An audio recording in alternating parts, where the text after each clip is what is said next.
Hey, welcome to another episode of the Blackout Tips podcast. I'm your host, Rod, joined as always by my co-host, Karen. and we're live on a Saturday morning, ready to do some feedback podcasting. This is podcasting about the stuff you guys had to say, about the stuff that we had to say through the week. But unlike most of our feedback shows, this one is actually sponsored. Oh, shit. It's brought to you by Scrimp Shack.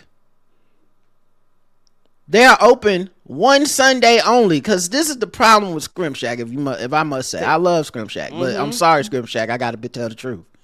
They don't be open on Sundays. No, they don't. And that's a big problem for me, because every day of the week is good for scrimps. Ain't it though? And sandwiches and po' boys. So yeah, they are open for Super Bowl Sunday tomorrow.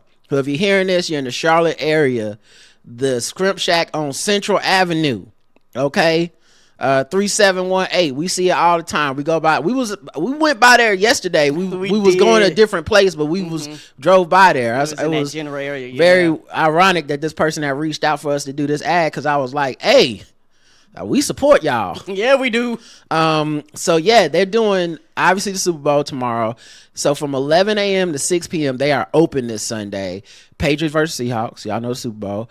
Tailgate with Scrimp Shack. Fuel your Super Bowl party with crowd favorite seafood made for sharing, celebrating, and cheering on your team. Now he did tell me that he said we could have a platter if we want to come by and pick it up tomorrow.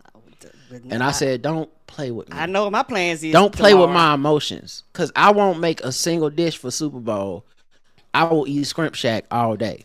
I will be eating shrimp shack. It's just me and Karen. We will have Scrimp Shack for days. Yeah, we will. I don't care. I will be eating shrimp shack and dancing to Bad Bunny, sing some Spanish and perform that I can't understand, but the beat bang. I'm gonna be having a ball tomorrow. Dine in, takeout, game day ready. Wishing everyone fun, safe, and delicious Super Bowl Sunday. Scrimp Shack on Central in Charlotte. Okay, I don't know. I can't vouch for these other Scrimp Shacks. This the one we know that we mess with.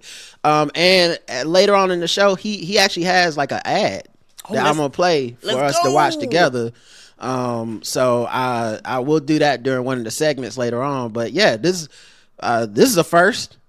A sponsored feedback. It's the first in a long time. Ain't it though? So yeah, anyway, let's you guys know what the feedback is. Look in the show notes. That's how you give feedback. Everybody that takes the time out to give us a word, we like to drop a word back to y'all. That's that simple. And you can do that with voicemails, emails, and all that stuff. The first people though we always have to shout out during this time are the people that take the time to say, hey man, hey, I went to your website. I don't want anything but to give you guys some money for just doing what you do, and you don't owe me nothing. Not a show, not a paywall thing. Just keep it going. And these people do that, and we just give them a shout out whenever the music starts.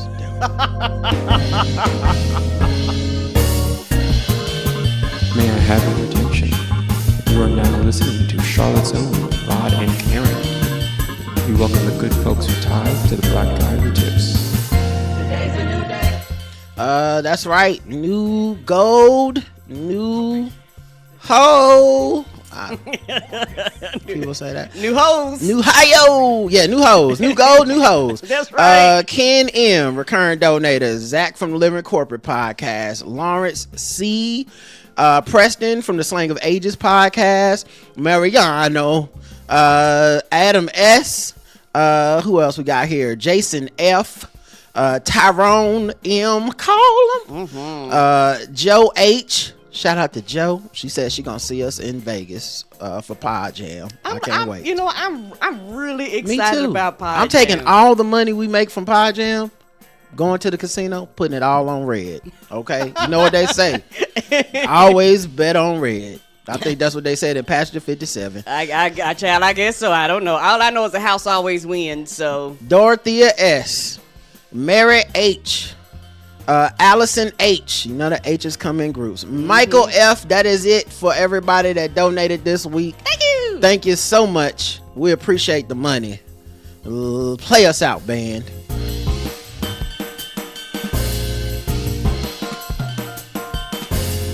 All right. Now I'm hungry for Scrimp Shack. Mm-hmm. See? We did get, I believe, 2 new reviews. Definitely 1 new review. So no commercial break. Shout out to y'all. Our 4 minutes. Y'all been really doing, like, once y'all figured out the rhythm of, like, hey, man, I don't want this extra commercial. Because I don't know what they be selling you. I can vouch for what we say on it. Like, Scrimp Shack, I support that. I support that. Yes, I do. Okay. Get you some shrimps. When they said they had shrimps and fish, I said I need to get involved with that. Come on. With Shout some out to Ryan sauce, Coogler. hot sauce, mustard, whatever you do, slow. Shout out to Ryan Coogler. Come okay?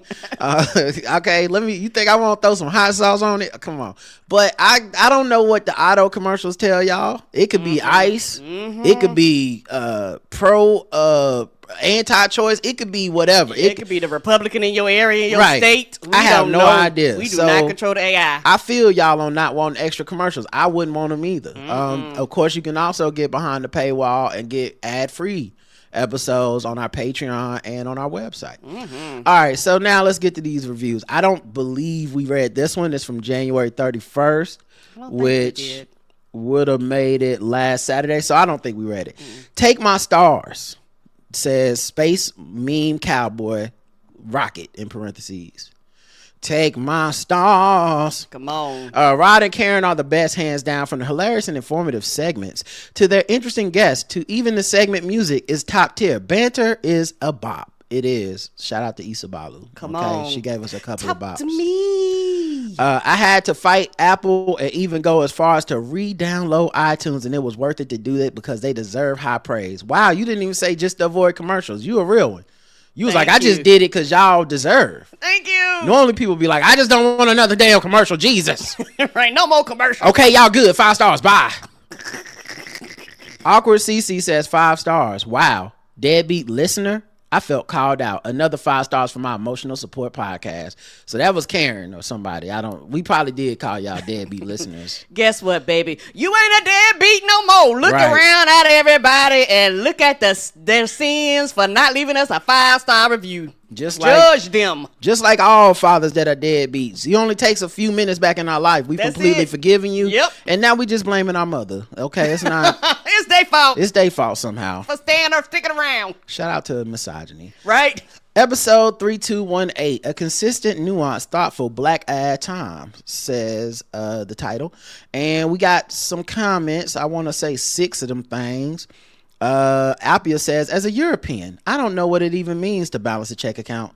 What is it? Sounds like something adults do. Also, I'm an adult and I don't, so it must be an American thing, like Thanksgiving or that football situation, NFL. Look at my online banking stuff and what's going on there, and this is it. Yeah, I think you wrote us a long time ago and say, like, in Europe, y'all don't have checks or some shit, or Europeans don't have checks. I don't, that's so foreign to me as an American. Not Right. that we write checks all the time. We pretty much don't anymore.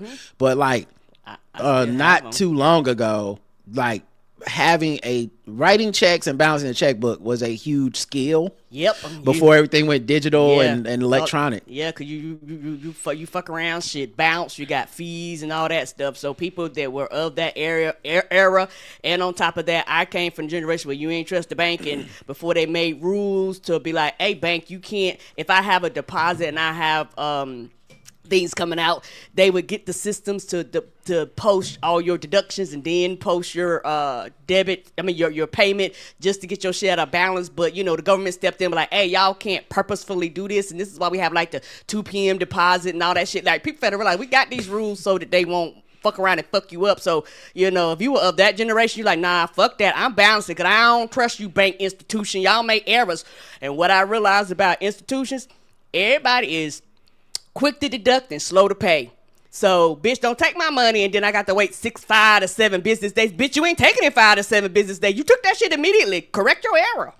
Yeah, I still have insufficient fund PTSD. So I do too. I will always, for the rest of my life, balance my spreadsheet.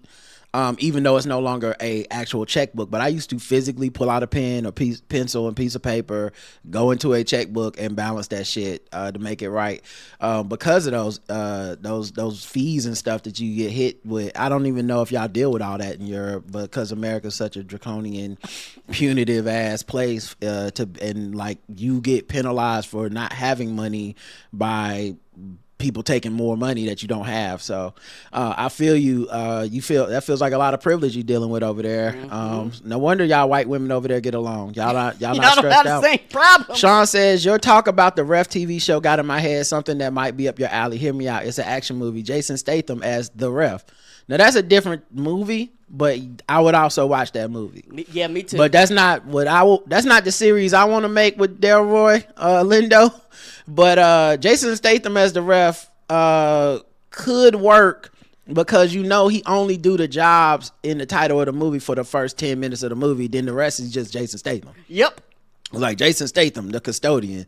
And the first scene is him mopping, then he kills 7 people. And then the rest of the movie is him with guns and maybe he make a couple puns about like it's time to clean up the crime, but it's not, it has nothing to do with being a custodian. So yeah, the Ref could work similarly. I can see the first scene. He just kills a player on the scene, like he beat up a player in front of everybody, like player disrespect him, like you a bitch. I didn't foul him. And he's like, "What'd you say to me, mate?" And then just crack. Oh, he broke Kevin Durant's arm. And he's so quick the cameras can't catch it. They be like, the player just went down. We don't know what happened. Well, I think this one, I think they do see it, that he lose his ref job in immediate. Like he not gonna be a ref the whole movie. No, he not. He just gonna be a nigga that kill people in that referee shirt for the next hour and a half. But the first 10 minutes, blowing his whistle, they gonna be like, you have no authority here. He be like, I don't. I'm the ref. Right. Looks like you're out of bounds, and then crack. Look like that was a walk. Yeah. It won't. Yeah, it'll be different sports and shit. Yeah, you were traveling. Illegal holding. What sport is that? Rugby, mate. Crash out, pow. Right. You hear muffled screams. Badminton rule. You be like, sir.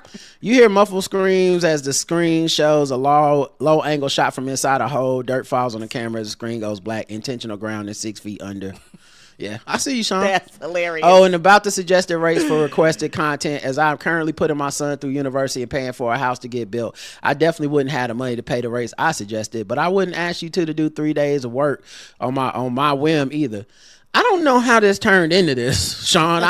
No one really asked us to do anything. We made a joke. I think I made a joke about a suggested price, or at least a thought about it. Yes. And now it's turned into something almost everybody coming like, I'll pay the rate. Yeah. It's almost turning into something contentious. No one's making us do anything. No, we're done. This is all hypothetical. Let's all get back to just a ground. This is make believe. No one is giving us $500 to see Transformers or whatever it is, and we're cool with that. We are.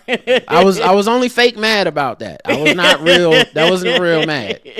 That's hilarious. Charles says, "Hey Rod, sorry, I meant to, no disrespect about your Transformers expertise, of course. Yeah, I was fake mad at you too. I can't believe he wasn't mad, baby. Play me like that. He was not. I know you ain't new to this. You true to this. Correct. I'm still happy to do a crossover movie review with you and Karen. I think we'd have a great time. Everyone would enjoy it. Yeah, absolutely. Yes. We'll figure something out. We will. And it's a great excuse for me to do a Transformers the movie rewatch. On Transmissions, we've had the opportunity to meet and interview some of the voice actors and writers of the movie. So I just meant I could provide some additional behind the scenes info as well. Love y'all. No, you absolutely have some behind the scenes shit that I don't know. Like 100%. Like like Charles is so deep in the Transformers bag. It's not even. He might have a PhD in it. Yeah, like he reads all the comics, all that stuff. Like he's definitely deeper in it than I am. And it does remind me of the time that on Cold Slither, I don't know if that podcast, I don't think that podcast exists anymore. It doesn't. I don't know if the archives are somewhere or not though. But there was an episode of Cold Slither that I got to be on, and we got to interview Stan Bush, the guy who made You Got the Touch. Yes. I remember that. And it was a fun time. That was like a dream come true. But it's also weird because, it's a song for him, and I'm sure it's a big thing, but obviously for Stan Bush, like his life isn't Transformers, but to us it's like, yeah, it's Transformers. Like we just want to talk about this, like the touch, and then Dare, the like lesser known song on the Transformers soundtrack that he did as well, which was also a bop. One of those like. I don't even know what you call that genre, but it's like motivational metal or something. I don't know.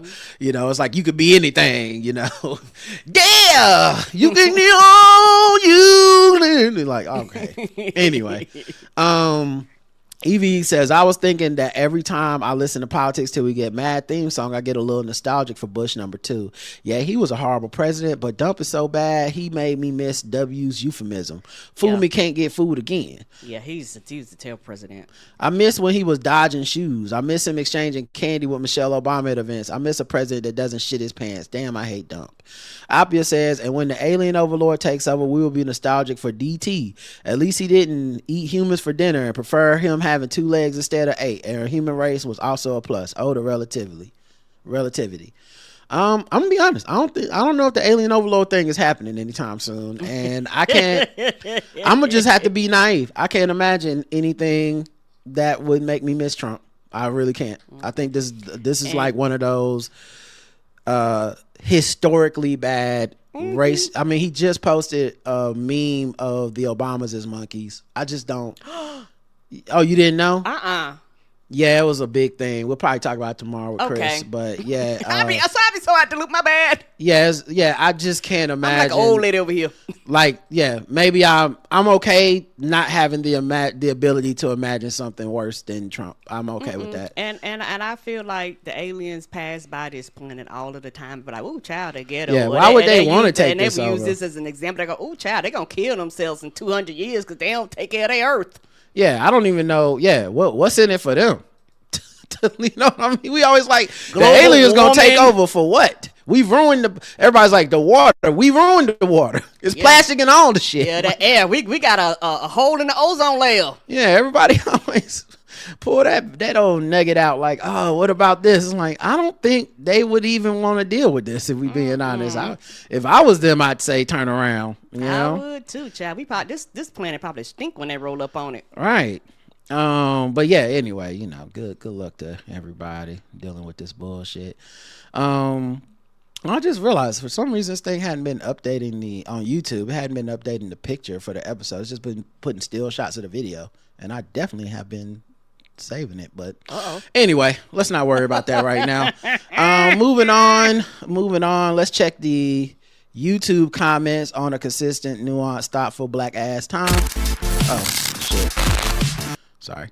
It was autoplay. I forget it autoplay. I was like, wait a minute. 0 comments on this one. 0 comments. They didn't give a fuck about this on YouTube. All right. Let's check. We ain't got nothing to say. It was like, fuck what y'all talking about.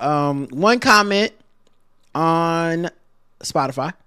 Choco Bean says, here I go listening to this day after hearing that a third of Washington Post staff got laid off, and Rod has mentioned that Washington Post is among outlets that can't be trusted. Hashtag Rod be knowing. Yeah, Jeff Bezos is running it, man. Yeah, once he bought it. And a lot of these billionaires bought the things that we thought would investigate and hold them to some level of account. It's really just showing the unraveling of all these tent poles of democracy. It's like a free press. And I think, to me, the hardest thing about this moment is I don't know how you see a way out when the distrust of the media is so rampant on every side. Like, it's not just Republicans don't trust. Like, no one trusts the media they don't fuck with, but the media they do fuck with, they're still a bit antagonistic towards because they want it to mirror their opinion and the facts that they would like to be true all the time. Right. Regardless of the truth. Yeah, and then people just kind of dismiss it out of hand, and we've replaced it with social media, which is really tailoring algorithms to hit our confirmation bias zone so heavily and so precisely that we will sit up there and be like, I prefer this. Like, give me the fake steak of the Matrix these are the facts I care about. And And I'm just very reticent about it. I actually, and I'm not saying, I may put it back on my phone. I don't know. I actually deleted TikTok yesterday off of my phone. I can see that because I rarely use it. I was doing, not just because of that, because I actually like to use my TikTok, every once in a while. I post my workout videos sometimes. I'll post, random thought here or there. I used to do the Coon Countdown. Like it wasn't a terrible space for me because I wasn't scrolling it. Right. Like I never really consumed much of it. Same. But I was on Karen Hunter's show yesterday, and she played like all these TikTok videos from just conspiracy theories about the Epstein files and all this stuff. And all I kept thinking was, it felt like I was mentally subjecting myself to secondhand cigarette smoke. You know what I'm saying? And especially knowing who's in charge over there at TikTok now and how much they're suppressing certain thoughts and elevating certain thoughts. Yes. And how I think subconsciously when it hits your confirmation bias zones, your brain kind of does this analysis like, yeah, I don't really care that it's fake. Like, yep. You know what I mean? And so like whatever can get in my brain, they're willing to do. And it's not just TikTok, it's all of them. Don't get me wrong. Don't write in and be like, Rod. But like TikTok as of right now TikTok, is the latest one to fully go like, hey, we are fully in the tank for Trump. We're fully in the tank for MAGA. Anything we think that makes like liberal, progressive, Democrat people fight, whatever, we're all about that. We want to promote as much shit that'll like, if we can, the more shit we can do about like Gaza, the better. The more shit we can do about black people versus white people, the better. The more, and so there's something so nakedly fucked up about that when the person up in the top is like, yeah, I'm MAGA and I fuck with this. And it's not, and it doesn't catch the hell that like Twitter gets with Elon Musk, because everybody knows Elon Musk is a terrible person, and everybody that goes to Twitter is like, he's terrible, this app is terrible, the people on the bots and shit is terrible. But with TikTok, it kind of doesn't get as much flack, and because it's so much fun. And so I don't know, I deleted it because I do find that these things are starting to have an effect societally on just how we're experiencing things differently. So yeah, our distrust of the media is so weird because we will trust some individual who doesn't have any qualifications other than just they mostly give opinions that you already agree with, and they're looking in their camera and they're being like, ooh, and they're sometimes they're even reading the news articles you should go read yourself and being like, did you see this in the Epstein files? And it's like, what? But then when those people go veer completely off path to something that sounds like crazy, that is delivered in the same way that someone would deliver something that was fact-based and all that. And I honestly, it really bothered me because I think I've been bothered by this for a while now, but it really bothered me yesterday. And I was like, this is it. I can't be subjected to people being like, they eating babies and the thing. And with all seriousness, people are replying, sharing it, and like, no, then that's not a good place for me. And also, we talked about this before, and I feel like this. Everybody thinks that they're an exception to the rule for not getting caught in the conspiracy theory. Like, everybody on the left, they can see 8chan, 4chan, 14chan, how many chans, like they can see that. They were like, oh, them niggas crazy. Right. Well, it's happening on the opposite side too, but because you're in the midst, you don't think that you're crazy, and you don't think that you know your eyes have been covered. And when people are like neutral and be like, hey, I'm on your side, but that right there is a bit too far, y'all don't want to hear that. Like y'all are lost in, like for a subsection of people that are lost in the sauce, and they can't tell the difference that when it comes to the conspiracy, it's extreme on both sides. But they feel like you're judging them by saying I don't, but it's like, I don't know how to, like, okay, fine, call me judgmental or whatever, but it's like if we both go outside and you're like, I'm gonna light up, or we both go to a restaurant and you're like, I'm gonna light up a cigarette, and I go, yeah, I'm gonna step away from the table then. And it's like, oh, you judging? Like, I don't want this. Yes, whatever this is, like, I'm okay. It, right? Like, I'm not, you can enjoy this. I'm not trying to stop you, but not trying to stop you. Yeah, it's not for me to like, and it just, I think when you're not in the ecosystem of a certain type of social media, that's the one that'll connect with you. So everyone listening to the sound of my voice, if you love TikTok and you're like, that's not my experience, I hear you. It probably isn't. But I guarantee you, whoever you are, you have at least one platform where you're like, but that is my experience over there. Right? So like, okay, it's not your TikTok, but say you spend less time on Facebook and you go to Facebook and you see some crazy, weird Trump conspiracy and you're like, what? Like, I remember one time I logged into Facebook during the pandemic and I saw a girl that I used to play basketball with all the time that seemed pretty cool. And she was talking about some type of literal train that was going to bring Trump after the Biden inauguration to like take the country back. This is in 2020. And I was like, I don't even know what section of the internet she's been on. Ain't that the truth? I didn't know Facebook had shit like this. So Facebook doesn't show me as much shit like that, but TikTok might, you know? So anyway. Yeah, depend on the That's platforms. totally tangential, but Yeah. I think a lot of that has happened because, what my point being, a lot of that stuff has happened simply because we don't trust mainstream media. Agreed. And so you go to places that you quote unquote trust, and the person you trust is just a person. They just a personality sitting in a car giving you thoughts on things. They don't have any and you formal share education. You share it like it's a news article. You share it like it's the truth.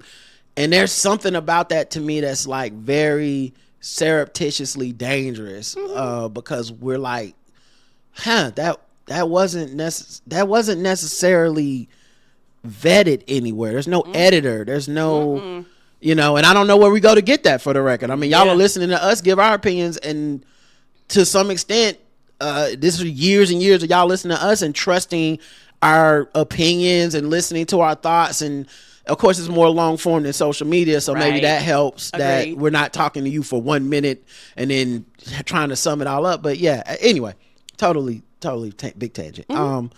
Let's see. So Patreon, I think I did the comment there. We did Spotify. The poll. Do you enjoy snow? The weather? Yes or no? No. 46% yes. 54% do not enjoy the snow. I don't like the snow. I don't like the cold. I don't like the ice. Actually, if you gave me the option, fuck winter. But that's just me. I don't know. I mean, the poll has to be for just you. It can't be for somebody else. All right, let's get to our first break of the show then. Ladies and gentlemen, please remain seated. This is just a commercial break. Relax, sit back, enjoy. This is just a commercial break.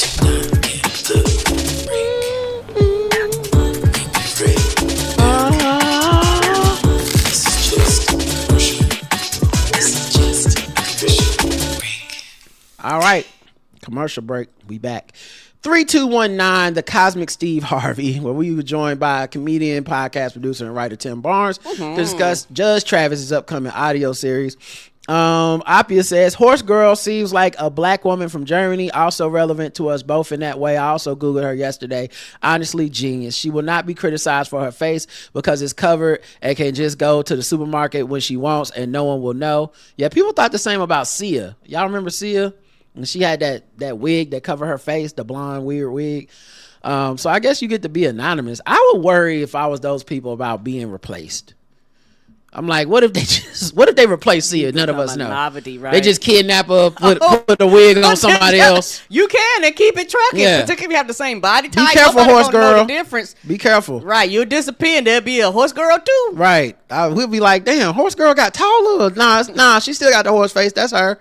Right. We ain't gonna know the difference. And this mask gives her lots of attention. When I start my rapper career, I will follow her lead and be wolf woman, just like a white lady, stealing from the blacks.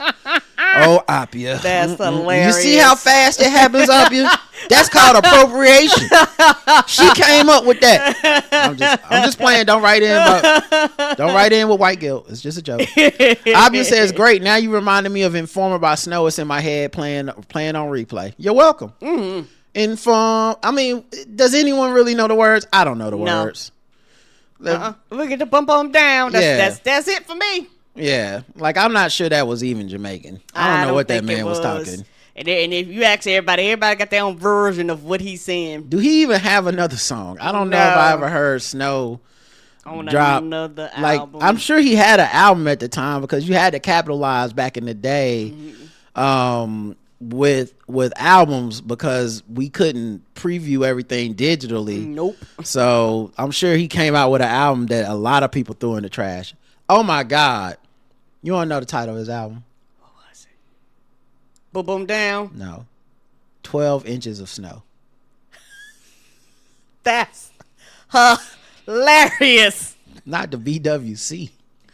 12 Inches of Snow. Yeah, I don't know. If Informer has 156 million plays on Spotify, the next biggest hit has 3 million plays. That's so, a big difference. That tell you that's the only song yeah. everybody know. And the next biggest hit is called Lonely Monday Morning.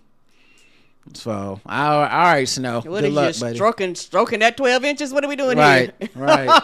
12 inches of snow. That's wild. Hilarious. He was a wild boy. He ended up with two albums. The first was 12 Inches of Snow. The second one was Murder Love. And it was 13 songs. The biggest hit on here is 4 million plays for Anything for You featuring Nadine Sutherland. Who? Yeah, I don't know. He got Bad Man featuring Ninja Man. Ninja Man was on several songs on here, so shout out to him. Shout out to Ninja Shout out to the Man. White Mice. They was on a song with him. Were they followed up by 3 Blind Mice? I don't know. I wonder if he got a hip hop stamp. See, Charles says, bringing up the secret diary of Desmond Pfeiffer unlocked a memory for me. I remember watching Shy McBride and one of the producers of the show go on Tavis Smiley's BET show. This was in 1998, y'all, to defend it and assure people that the show wasn't racist. I remember that too. It clearly didn't work since the show only aired 4 episodes before it was canceled. Unfortunately, it was hard to overcome that first impression. Yeah, well, that was also, man.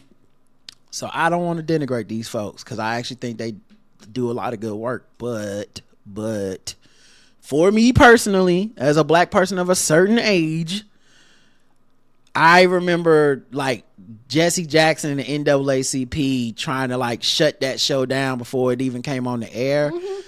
And maybe that's why I'm so reticent towards these shut shit down before we can see it stuff. Right. Because a lot of times the people that created it thought of all these things, and I do want a chance to watch it and judge for myself. Because a lot of times people be wrong. I remember people wanted to shut down Underground. Underground was a great show. Snoop Dogg said he was tired of shows about slavery, as if there was 50 million shows about slavery. And Underground turned out to be an amazing show. One of the best shows I've ever seen in my life. And I hate it didn't get a second season. Third season. It got 2 third seasons. season. Okay, yeah. Yeah, I remember that. I did want to see Confederate. I did want to see that. The black showrunners, it was a husband and wife team that were going to write the, not showrunners, but the writers. Husband and wife black team that was going to do it. They didn't seem like coons to me. And I actually thought that is as evidenced by our current administration, I thought that was actually a premise 100% worth exploring. Like, what is it like if America had lost the Confederate War? Because we kind of did, theoretically, and not even theoretically, but we lost it ideologically. Because why are these people in power now? Right. If we would have done what was anyway. So I thought that was good. You know, Lovecraft Country.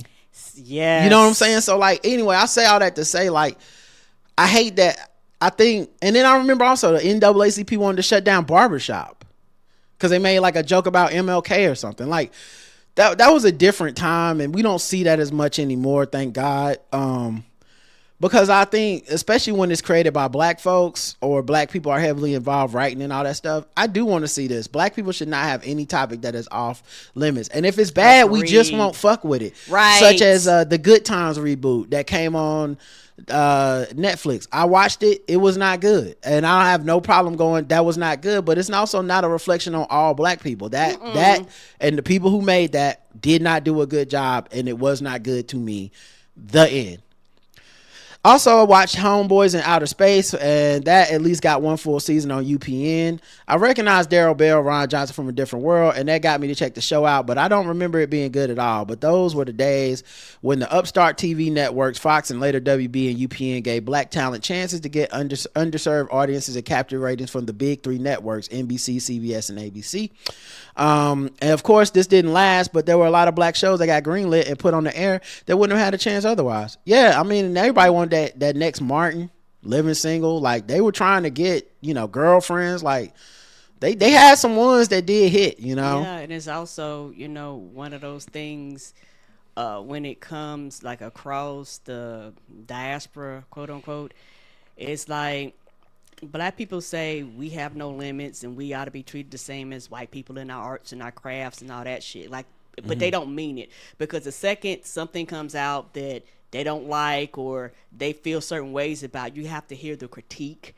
And not to say the critique is not valid. All I'm saying is, like, at least let it come out so that the person that created can tell their stories, because a lot of white people get to tell all types of crazy, whacked up, fucked up stories all the time, that some are good, some are bad, some are indifferent, but at least they get to tell their stories. My problem is we shut the shit down before it even sees the day of light, and that's the problem that I have. Like, and I had to check myself on this, so I'm not saying nothing. Yeah, I remember you felt that way about Blackish. Right, right, because it's sometimes things, and they are personal things. They trigger something in you. You start projecting. You start thinking about your own history, your own family members. Like, it's like whatever it's it is. It's the dual consciousness of being black in America. You're Yes. not just, you never get to just be yourself. You're always concerned with how you look to white people.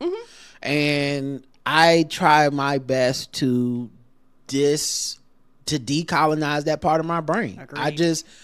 I want to know who Rod is, what Rod likes, and what Rod is into, sans white judgment or black people's judgment of white judgment. I would like to enjoy it.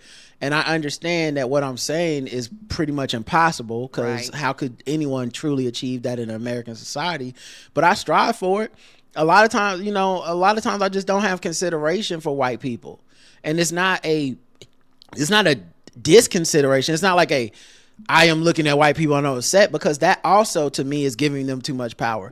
So a lot of times I'm just like, do I enjoy this thing that Tyler Perry made? Yes. Why am I enjoying it? For my own black ass reasons that I enjoy it. Yep. And if someone were to be like, well, don't it make us look bad to white people? I would not even discuss it with them, because honestly, I've never given white people the real estate of my brain like that.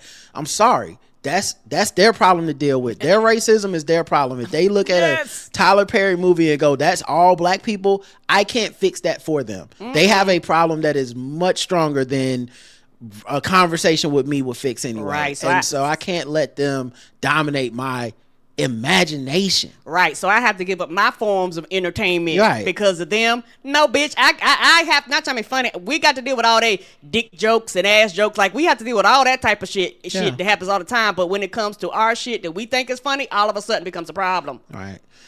Tim Bars was a fun guest. I'm going to check out Judge Travis when it drops. Yeah, he's always fun. Evie says, great guest. My favorite Judge show will always be Judge Greg Mathis, because of the number of times he would call people on the show crackheads.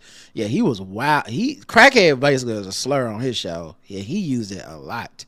Everyone got called a crackhead. If they stole, they were a crackhead. If they cheated, they were a crackhead. If they argued with him, they were a crackhead. I think that should be a drinking game. Yeah, and didn't he say he tried crack? Let me see. I feel like he said at some period of time, I think he did, if I'm not mistaken, or article, like something came out. Yes. I feel like unless I'm tripping, not unless it's somebody else. I feel like he said something about that, but I can't remember if he said. Maybe I made that up, but I feel like he said I just remember him always being like, I know crackheads because of something in his past. And I was like, okay. Like, he's like, that's my superpower. I could tell people being on crack. And I was like, it just seemed like you say everybody on crack. It don't really feel like this is a secret sense. It just feel like you be talking to people and be like, you on crack, ain't you? I'm like, no. And they probably edit those out when you dead wrong. Anyway, I couldn't imagine another Steve Harvey in another country, because he already does the most over here. I'm not sure his personality would work anywhere else. British Steve Harvey would be too much for the Brits to handle. I don't know, man. I kind of want to see it. I kind of want to see if it would be amazing if every culture had their own Steve Harvey. That would be I amazing. would be here for it. Like Bollywood Steve Harvey would be fucking incredible. And they will all have like their own version of that suit, like whatever the nationality Yeah. suit is. Yes. Japanese Steve Harvey. I want to see Come it. out of Komodo. Let's go. All right, let's see. YouTube, we got 3 comments. Sherry says, Rod and Karen, when you get a chance, watch Maestro's Let Your Backbone Slide video. I was cracking up at your description of what the song would sound like based on the title. The first 30 seconds is complete classic 80s hip-hop. The song was huge and a big deal. All of the urban radio stations were on indie stations. We didn't get our first urban commercial station in Toronto until 2001. Damn. I'd play it on the show right now, but I don't know if they'll be like, well, now you can't have commercials or whatever. You know, Right. You know how YouTube be tripping. It do, and you'll never know when it's gonna flag. That's why I didn't play that Snow song to see what it sounded like. The girl on the other side of the road says, I enjoyed this episode. I'm a fan of Amber Ruffin, having listened to every episode of her podcast before and read both of her books. So I'm sold already. However, I only listen to podcasts on YouTube and I can't find the pod series on YouTube. Can you tell Tim to upload it here for later? Judge Travis replied, because Tim is on it. He says, we're here. The first 3 episodes will drop February 11th. So follow at Judge Travis on YouTube, and you can watch the episodes there. So you can hear the episodes there or whatever. So they already thought of it. They got you covered, sis. And then let's see, on Spotify, and then we'll check Patreon as well. Okay. Let me make sure that I got the pull up the right thing. So let's see, on Spotify, 3 comments. I'm sorry, 3 comments. Let's see what y'all had to say. Shouty's Nut says, throws it in a circle when Karen B. Knowing starts playing. It is a bop. Peter L. Wright says 5 stars because Rod and Karen are hot. Thanks, Peter. Aww. Music Hoarder says the blacks are on Spill. Nice black ass time. The Grammys on Spill was awesome. Okay, I have Spill. It's a little shade roomish. It's a little. I think I got Spill on here too. It's a little. I don't ever check it out. I ain't been in that place in forever. It's a little shade roomish for your boy. I'm a little scared. But yeah, it ain't bad. I don't know that I'm going to replace my social media with a different one. I think I'm just going to get used to the toxicity that I already have and just maybe reduce that. But now I don't know that I'll be adding a lot because nothing feels right anymore to me. And that's a me thing. I think I'm just old and It's a me set in my thing. ways, and somebody pulls up a new app and I'm just like, no. so I got to go over there and block all the people I blocked on Twitter because I don't like them. I'm good, dog. I be going to other apps and being reminded, like, I don't even like this person. Nobody knows I don't like this person. I'll be having them muted over there. I forgot I had them muted. They still exist? Wow. Okay. On Patreon, Roger Dat says, I will pause a show or podcast when I know what's coming up needs my full attention. When Karen started talking about her Beyonce Act 3 prediction, I had to pause the show and finish my work before returning with no distractions.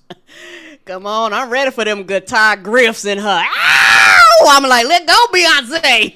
You say guitar griffs? I thought it was Griffs. riffs. It's riffs. Okay. The poll, do you like Judge TV shows like the ones described in this episode? 58% of people? Yes. 42% no. It can only exist if we like it. I mean, I feel like it's They don't that. stay around for years for nothing. Yeah, what people call guilty pleasure or whatever. I feel like it's guilty pleasure TV for a lot of people. It's like, I probably shouldn't be watching these people make a mess of their lives, but also keep the party going. It's entertaining. What am I supposed to do? I'm not gonna fix these people's lives. Let them smoke the crack and let me get some entertainment out of it. Yeah, when it comes to it, everybody got their drug of choice. When it comes to the social media, like I said, some people just TikTok, some people just Threads, some people just YouTube, like whatever it is. Everybody goes, I found my drug, and I'm trying to find it. When you find your drug of choice, a lot of times you don't want to give it up for somebody else's drugs because you be like, the high might not be as high. I'm good. All right, let's go to another break. Let's do another break. Isabalu. This is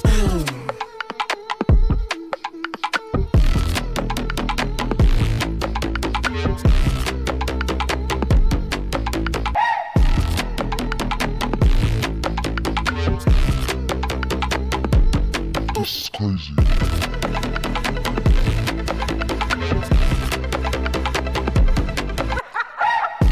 All right. Let's go to the next episode. 3220, Lad McConkey, 4 comments. Appia says, we had snow days here for kids this year. About the Andrew Schultz situation, why? First of all, stop flexing on us with your German perfectness. We get it. You're better than us. We don't have checkbook. We don't have snow days. You gotta make us feel bad. All the white women get along and are perfect to each other. Okay. It is a bad time in America. You are listening to our podcast. We struggling over here, Appia. You not helping. Appia flossing on us. You the friend that when we call him, we like, girl, he beating me. Well, I need to get out this relationship. You like, my husband never beats me. We like, we know. That's why we called. About Andrew Schultz situation, why not apply the thing you are talking about in another context of the situation? Ask him, who are you voting for next time? His answer will give you clarity about what you need to know. If he starts at anything both sides related, it's clear his change of heart isn't real. And if it is, great. His vote has the same power as all those people who are on board all the time. You don't have to invite him to a hangout, of course. You still don't have to. Here's my thing, though. And I'm going to stress this on this podcast because I think it's important, because I think what you're doing is something that's very normal that a lot of people are doing, and I hear them, and some people need to do this work. I am not interested in bringing them back from the brink. That's somebody else's job. This will not be the job of Rod Morrow. This will not be the job of the Blackout Tips. I'm going to be out here still saying the truth as I see it, and honestly, I don't give a fuck about their feelings. If anything, I hope their feelings stay hurt. Mm-hmm. I don't like I saw Neil Brennan lecturing liberals about how they need to be nice to the Andrew Schultzes of the world because, you scolding them is going to hurt their feelings and it's not going to help. And I'm like, so you scolding the liberals who scold the other people? Who scolds the scolders? When do we stop the scolding? Because no one ever cares about the feelings of the people that they're saying, hey man, don't say anything. I'm not taking the high road anymore, bitch. It's over. Mm-hmm. It is over for that. This coalition gonna have to exist without me being the one to capitulate to y'all like, come on back. I'm done. I'm never shrinking myself for y'all. I'm never feeling bad about it. Y'all don't ever bother feeling bad when you say some ignorant, ill, uninformed, dismissive of my feelings shit. And I have to deal with the consequences of that. You're right. I still got to hear, well, I didn't like Kamala either. Okay, well, I don't like you, bitch. I don't like Andrew Schultz. Now what? Because I still voted the right way. One of us did the right thing. Right. And I'm not going to be lectured by people that did the wrong thing or be lectured to be nice to the people that did the wrong thing. If I got to be nice about you empowering racists, then we just going to keep living with racism then. I'm actually going this shit is, I'm black in America. I already been down low. I'm used to living down low. I'm used to the systems and the coordination in the community that it takes to get through this. Y'all ain't. Y'all hoping y'all whiteness gonna save y'all, and maybe it will, but it can't protect you but so much because they shooting motherfuckers in the streets now. Right. And they don't care what race you are. No, they do not. Y'all niggas now. Right. So I don't know. Maybe have a little humility when you approach the people that were right about everything from the fucking start. Right. Stop acting like you still get a say in this because like you know something. You don't know shit. If you're fucking surprised that they're killing people in the streets in Minnesota, you don't have a right to lecture anybody on some, hey man, you don't. Listen, y'all gotta calm down. Why should I calm down? I told you a year ago. I told you 4 years ago. I told you 8 years ago. How about you swallow some pride and listen for once and stop fucking talking all the time? You don't know. You surprised. You didn't think he'd do all this. I did. How about you have some fucking humility? Evie says, I kind of get annoyed with the cashier who examines a basket examines an avid. I kind of get annoyed when the cashier examines an item in my basket and wants to ask me where I got it like they don't work at the same store. I don't mind the small talk, but when they take a comment on every other product, that can get annoying. Yes, and it slows you down. Yeah. You're like, hey, dog, like, I understand small talk. Hey, how you doing? Like, stuff like that. I understand, hey, I like this cake or whatever. But like you said, it get to the point where you like, hey, I want to get out the line. There's 8 people behind me. In fact, it's a bad reflection on you to have a 10-minute conversation with each person you're checking through the line. Yeah, if I had a prank show, that would be mine. Is I would put crazy items in my cart, even items they don't sell in the store, and then just film the nosy cashiers. I'd be like, okay, yeah, no, go through it. A double-sided dildo, yeah. I didn't know we sold this. Ring that up. Let's see what happens. You got any comments about my weekend or anything? No? A lot of price checks. Now I'm going to take off the tags, too. When it was my yogurt, you couldn't wait to tell me how much you liked or hated it. The worst is when they look in your cart and tell you they don't like something. Right. Nigga, mind your business. Right. You ain't paying for it. I didn't ask you. Oh, you eat cream cheese? Yeah. I'm sorry. Am I giving you a spoonful? Shut up. I'm with Karen. Andrew Schultz is not allowed to cook out, and like her, I will punch for whoever tries to let him in. Yes, why you letting him in here? Probably Charlemagne. He's a huge piece of shit, and that's a hill I'll die on. Even though I had no desire to watch the upcoming Street Fighter movie, both because all the ones made so far have been ass. When I found out he would be in it, I will go out of my way to not watch it. Hope it flops. EV also said, I also wanted to add, since his name was mentioned, I'm not invited anyone to cook out. If I was invited anyone to cook out this year, it'd be Christopher Nolan. Not only for casting the beautiful Lupita Nyong'o in his film, but because he's been campaigning hard for Sinners to win the Oscar. Oh, I didn't know that. Okay. Let's go. There are articles about him showing private screenings to people in the Academy, and apparently Ryan Coogler got some advice from him on how to film on a specific type of film for the movie. I think he doesn't get a cookout invite. If he doesn't get a cookout invite, he could at least make him a plate with a good potato salad. Shout out to him. I didn't know he was doing all that. And Ryan Coogler and Christopher Nolan being cool with each other is such a like dope ass thing, you know. As much as me and JL Covan fake argue over Dark Knight versus Black Panther and shit, it's cool to know that those dudes, because I mean, if there's an heir apparent to Christopher Nolan, I'm just gonna come out and say I believe it would be Ryan Coogler. He just does not miss. And he's so good at what he does. Yes, he and I'm is. sure that he learned a lot from watching people like Christopher Nolan. So to see like Christopher Nolan recognize game and be like, hey, this dude got it, that mean a lot.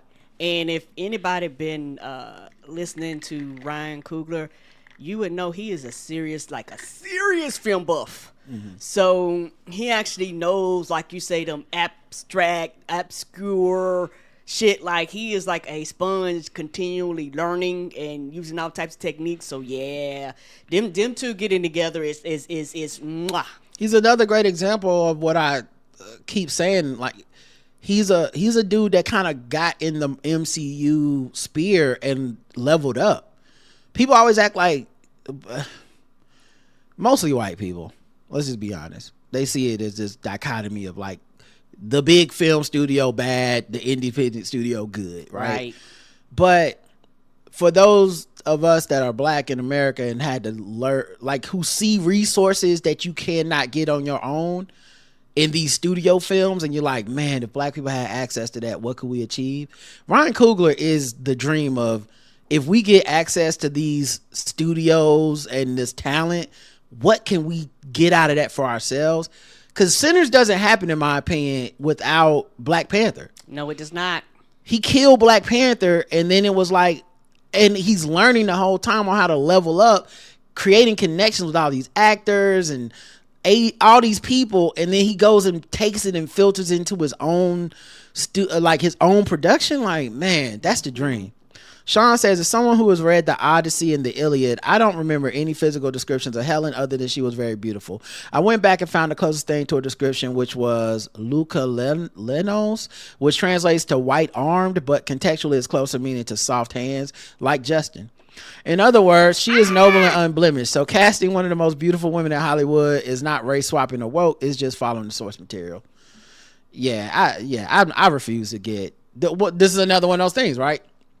I refuse to even participate in any discussions about race swapping in Hollywood. I refuse to, like, I'm never going to let some fucking troll farm in Russia take my mental energy defending, can a black person play a character in a movie? Like, what? Shut up. Why would I? If you walked up to me on the street and started talking to me like that, I would quickly walk the other way. Like, ugh. You care about that? What's wrong with you? Right? If someone just walked up to y'all out of nowhere and was like, oh my God, I'm so pissed. They put a black woman, you'd be like, ugh, get away from me, racist. Ugh. Why do you care? Right. I'm just trying to go to the store. Right, yeah. Like, you don't have real problems. Right. You don't see what's happening in the economy or nothing. You just, this was, you woke up this morning, this is the biggest thing on your mind. Got it. Right. All right, let's go to some other places for comments. Of course, you got YouTube for this episode. Lad McConkey. Let's see what we got here. 11 comments. 11. Wow. Okay. Let's see. Matt says, I realize mediocre is not an offensive word as I thought it was. Colin's last Senate campaign was mediocre. Oh, because this is what we talked about Colin Allred. Yeah, and I said, then why not call his campaign mediocre and not him as a black man? How can you not see the difference? Because, see, that's the thing. And this turned into another Bernie thing, right? Where people are revealing their racial blind spots, if not outright racism, by trying to say, well, the comment where Tallarico called Allred a mediocre black man, he was talking about his campaign, which is what the statement that Tallarico put out said, this press release. Well, he was talking about his campaign, and the campaign was mediocre in my opinion. First of all, that's your opinion. Whether you live there or not, it's your opinion. And what people are using to point out that it's mediocre is, well, he lost. Okay, but so did everyone else who's run for that seat that was not a Republican. And why would mediocre only stick with him but not Beto? Right. People that have lost by bigger margins than him, why wouldn't it stick with, why is it only sticking with Allred? What? That doesn't feel a little weird. Secondly, why is it attached to his race? Why wouldn't he just said a mediocre campaign? Why would he say a mediocre black man? If at best he misspoke in a horribly racial way. And he said, I said, so how can you not see the difference? He says, I see the difference. It does sound bad, but we should consider the context. He was talking about running against a better candidate. Even Colin knew he was less impressive than Jasmine and dropped out the same day she joined. Adding his race and gender is what made it questionable. I said, I think we were very considerate of the context in the episode, and we were. Because I remember we didn't go, fuck James Tallarico, your racist piece of shit, 100, Dracarys. We didn't say that. We actually said, I think we had low scores for this because we was like, no, I see how he just fucked up. He just said it wrong. Now, if that's some latent racial shit that he dealing with, cool. But this is part of the fighting to get out of a primary. Mm-hmm. Did you think it was going to be roses? Did you think she was going to usher you in? Did you think all the voters for the other party were going to usher you in? And Jasmine Crockett, to her credit, really didn't twist the knife on this. Could have, but she really didn't make it an issue. This person that's not a subordinate of Jasmine Crockett's campaign, it seems to be that person was a person that wanted to vote for Tallarico at the time, is the person who said, yeah, but he did say this thing this time. So, like, I don't know what to tell you, but I will say this. The folks coming out and defending it by saying Colin Allred did have a mediocre campaign are honestly making it worse. Yes, they are. Just be quiet. You would be better off just moving on and being like, yeah, he misspoke and I wish he had picked his words better, and moving on. Trying to tell people that we're not seeing what we're seeing is crazy, right, when it comes to this. But, once again, Texans have to vote.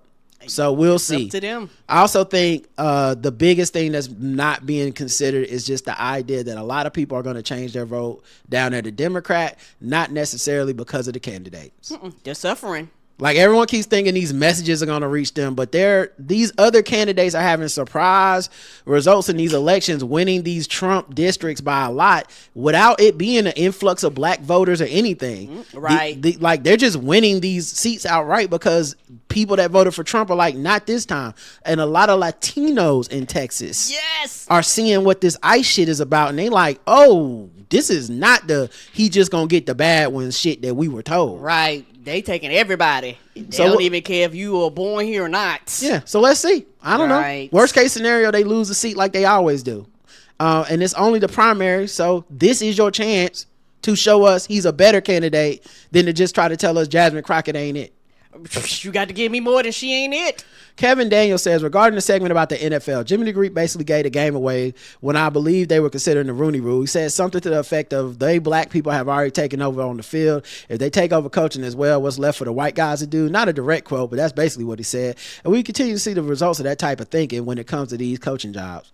I didn't even know he said that. Only thing I know he said racist was when he said that shit about the fast twitch muscles and the slaves. They got his ass the fuck about it. They're like, no, sir. Yeah. You got to go. He was telling the truth though, but can't say that. He can't say it. America's so fucked up. America is so fucked up, man.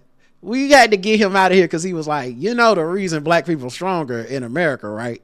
Slavery. It's like, can't be that. They was like, you got to go. You can't be telling the truth. In a world where you won't say black people are harder working, more disciplined, or smarter, but if so what is our strength attributed to? It's like, well, it's not that they're better than white people in any way, and it's definitely not because of all the breeding that we made them do is if they to get the strongest slaves. We don't know what it is. They just better. We don't know. Hugh says the Melania documentary is analogous to the Kawhi Leonard aspiration scandal. In both cases, people got paid 10 times more than comparable people with more talent in film, media, production to do nothing. The biggest difference is the NBA pretends to care about corruption. The Trumps only care about their cut. I said, I hear you, although I'd stress the difference is in one is a sport and the other is in charge of our freedoms, laws, and politics. One of them is not moving me nearly as much. Damien says, it would be real nice if people could admit they were wrong and stand on business. Obviously, Andrew Schultz is still hiding behind white privilege.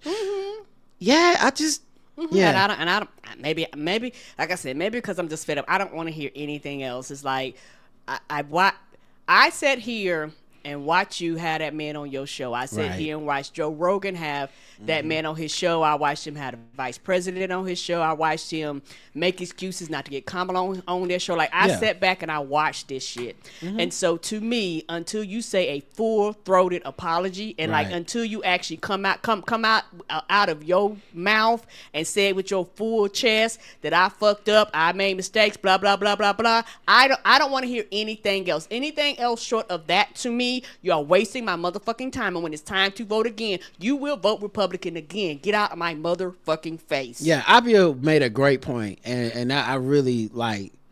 And it won't happen because the people that Andrew Schultz is in proximity to are complicit. Like, Charlemagne is complicit in dissing the Democrats and riding the wave until Trump came directly at him. So I don't expect him to feel like he got a better track record. Even when Andrew Schultz started to say like he wanted to apologize or say, not even apologize, but admit that he was wrong, Charlemagne tried to stop him.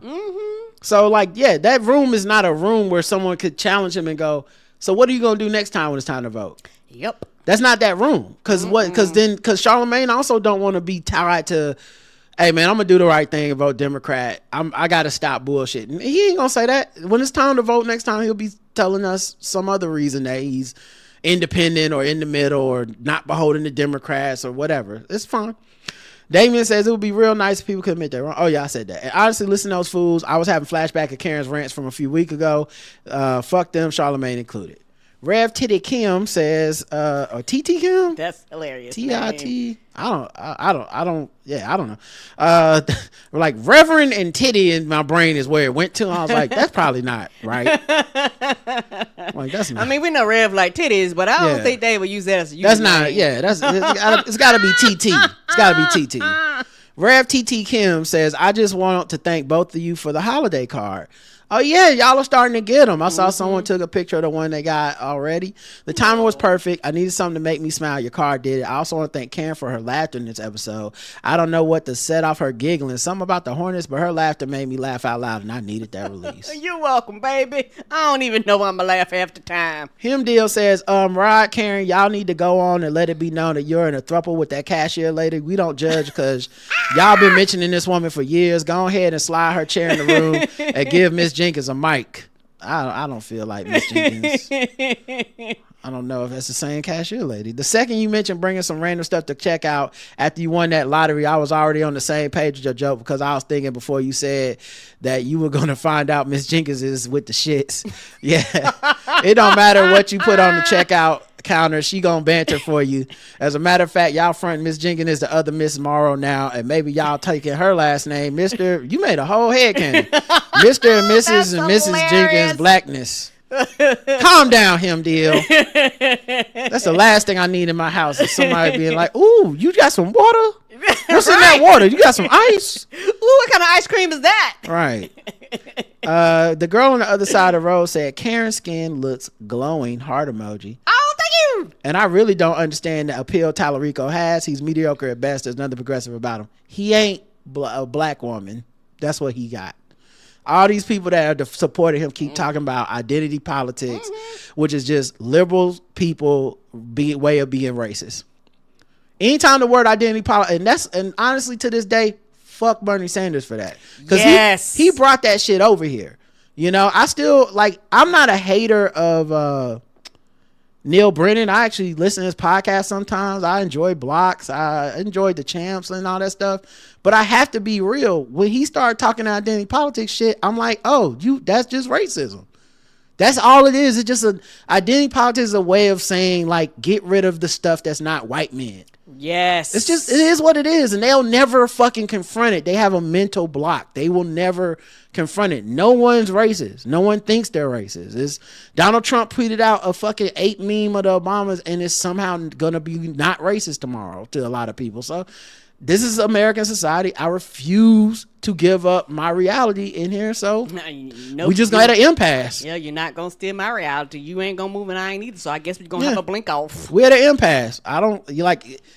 I'm not even putting value added to it. It's just, that's racist as a fact. Not as a moral repudiation, but just as, oh no, that's racist. That's, if they could just get the identity politics. You mean the blacks and the women and the browns and the gays, just get them out of the Democratic Party, right? And then we'd be perfect.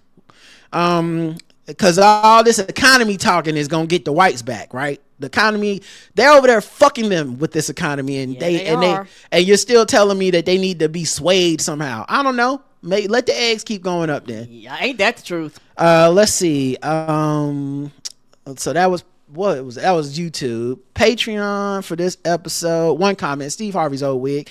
Helen of Troy hatched from an egg. Her father is Zeus.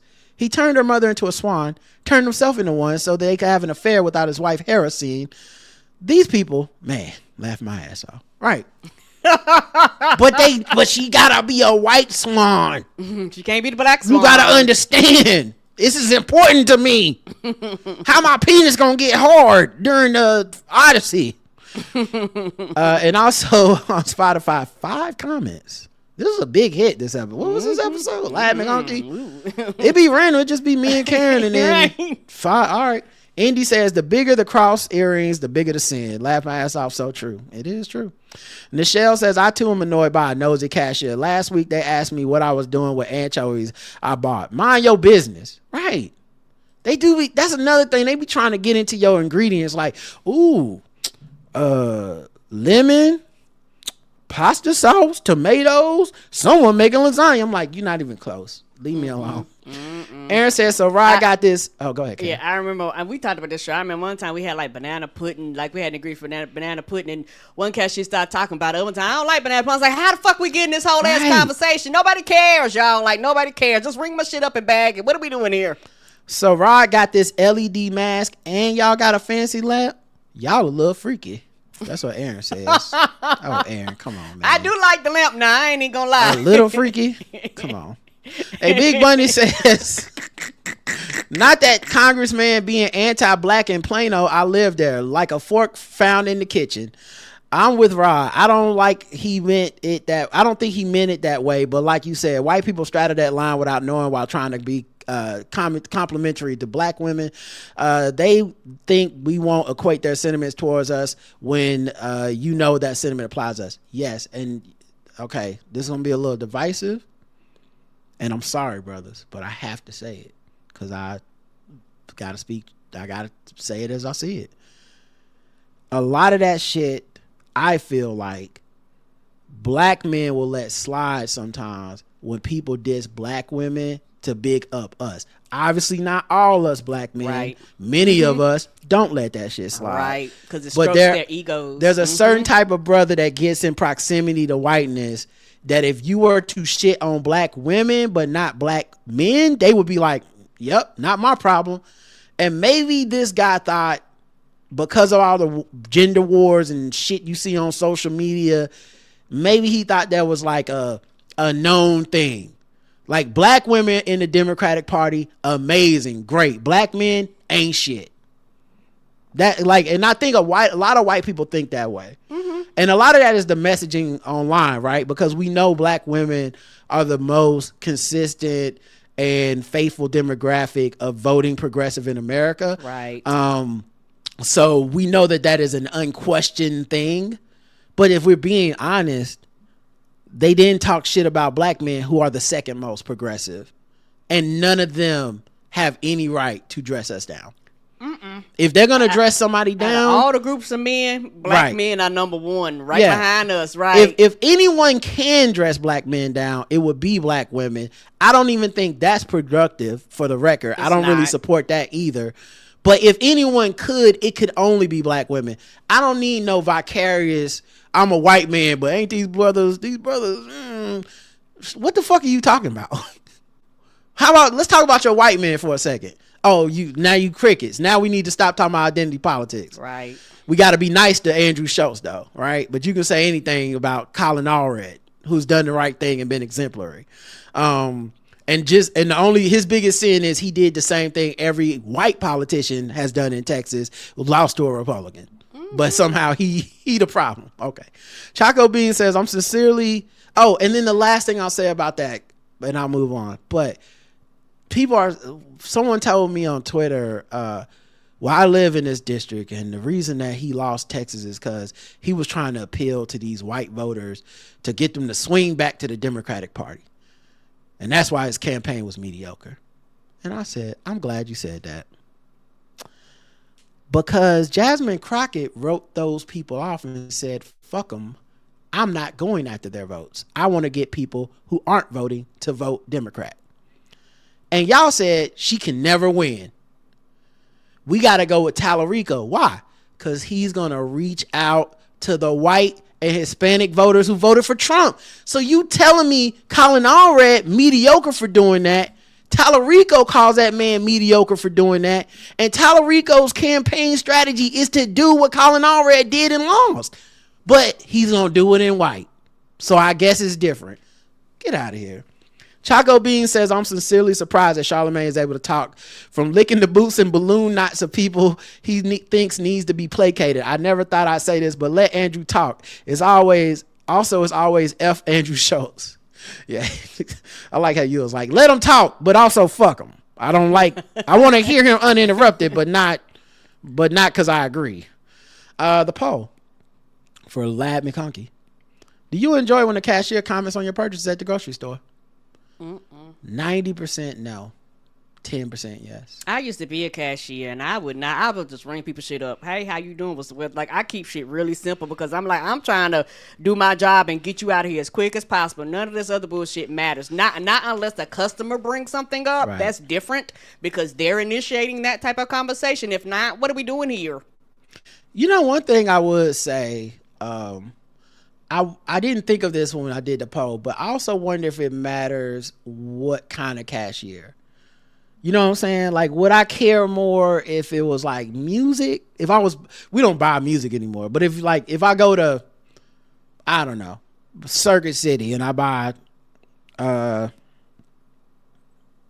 CD and the person's like, oh, I love Mos Def. Would I be less like, don't look at my bag, or I'll be like, oh, me too, you know? Because music, and music can be intimate too, not trying to funny, but it's a difference between like a music purchase and like what you consume. I understand. Right? Yeah. I didn't think about it as my point, right. You know, because I think there are some situations where I'm like if I was buying some anime shirts and somebody was like, oh shit, Naruto, I probably would be like, yeah, okay, you know, some recipes. Mm-hmm.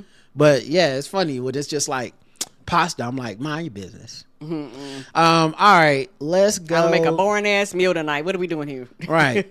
Let's go to the next episode. But first, another commercial break. I need some sweet. I need some sweet. sweet. I need some sweet love. I don't know what he's saying. It kind of sounds like he's in love. But I don't know if I'm trying to do all that. I'm just trying to talk to somebody. I need some sweet. That's Lover Girl by Issa Balu. All right, last episode of the week. Hum and Sway, 10 comments. What was we talking about, child? Child, I don't know, honey girl. I guess I'm in swinging. Something. We was humming and swaying up in here. 10 comments. The first is from Shady Dame, who says, this is completely unrelated. Okay, well, I'll skip it. Don't do that. But I want to thank Karen for mentioning a mammogram sometime last year. Oh. Yeah, you're getting a lot of compliments. First on your skin, which is really more of a compliment for me. You know, Oh, yeah, I 'cause yeah. keep Karen not stressed out, and that's really the key to good skin, guys. That put like that. That and I be spending his money on shit to keep my skin good. Okay, well, Because I spend his money. I was just trying to say is anyway. Forget the joke. At the time, And being stress free helps too. it's okay. It's all right. Forget the joke. At Jokes the and money takes care of my face. At the time, it reminded me that I hadn't had one in a year or so, the mammogram, which led to my diagnosis of stage 1 breast cancer. I can't even express my gratitude. You were just talking during banter. I jotted down a note and kept it for months until I saw that posted when I was cleaning out my office. Karen, you really might have saved my life. Keep shining the light. You kept my husband from being a widower and my babies from losing their mommy because she's forgetful. Abia says, I love that you brought this up. The Blackout Tips is doing a public service. And Michael says, that's so great you caught it early, the Shady Dame. I hope your treatment is smooth and easy as it can be. And thanks to Karen and Rod for looking out for the community. Oh, and the thing is, we just live our lives and go through things. And as you get older, these tests start popping up. So I share things with you all to let you know, particularly my first one, let you know, hey, the anxiety, like it's a lot that kind of goes into that. You hear about horror stories and all types of stuff. Sometimes you get in on your own brain. A lot of times you can allow fear to prevent you from doing these things. Like you say, you schedule it and you forget. But I'm gonna tell you right now, my mother-in-law, Rajik's mama, is a inspiration. Is something I inspire to, because she takes really good care of her health, and so I look at her and I look at her age gracefully, and I look at her going to get like all these tests and all these shots and all these checkups and all this stuff, and going through menopause and things like that. And she's been a helpful tool for me to kind of get out my own brain, talk that anxiety away. Because the thing is, I can't speak for everybody else, but I'd rather know and get a team and fight the battle and find it earlier, because the earlier you can find things like this, the better it is for you, and the more of an outcome you have, a positive end result, than to wait. And also growing up, looking around and watching older black people, men and women, uncles have prostate cancer, aunts have, breast cancer and things like that, and watching some of them unnecessarily suffer because they would have signs and symptoms. Their body will be telling them something was wrong, and a lot of them will wait. Some of them waited to the last minute till there was nothing that they could do. But be like, hey, dog, no, we could do right, but just, count the days down. And so for me, I think that embedded something in me as a child, where I was like, hey, when I get grown and become an adult and pay for insurance, I didn't really understand the concept, but I understood the concept of insurance, things like that. Like, if I'm going to pay for insurance, bitch, I'm going to the doctor. So I made it my mission to be like, hey, there's people depending on me, there's people that want me around, there's people that love me, and I'm going to do my best to take care of myself so I can be there for the people that need me in their lives.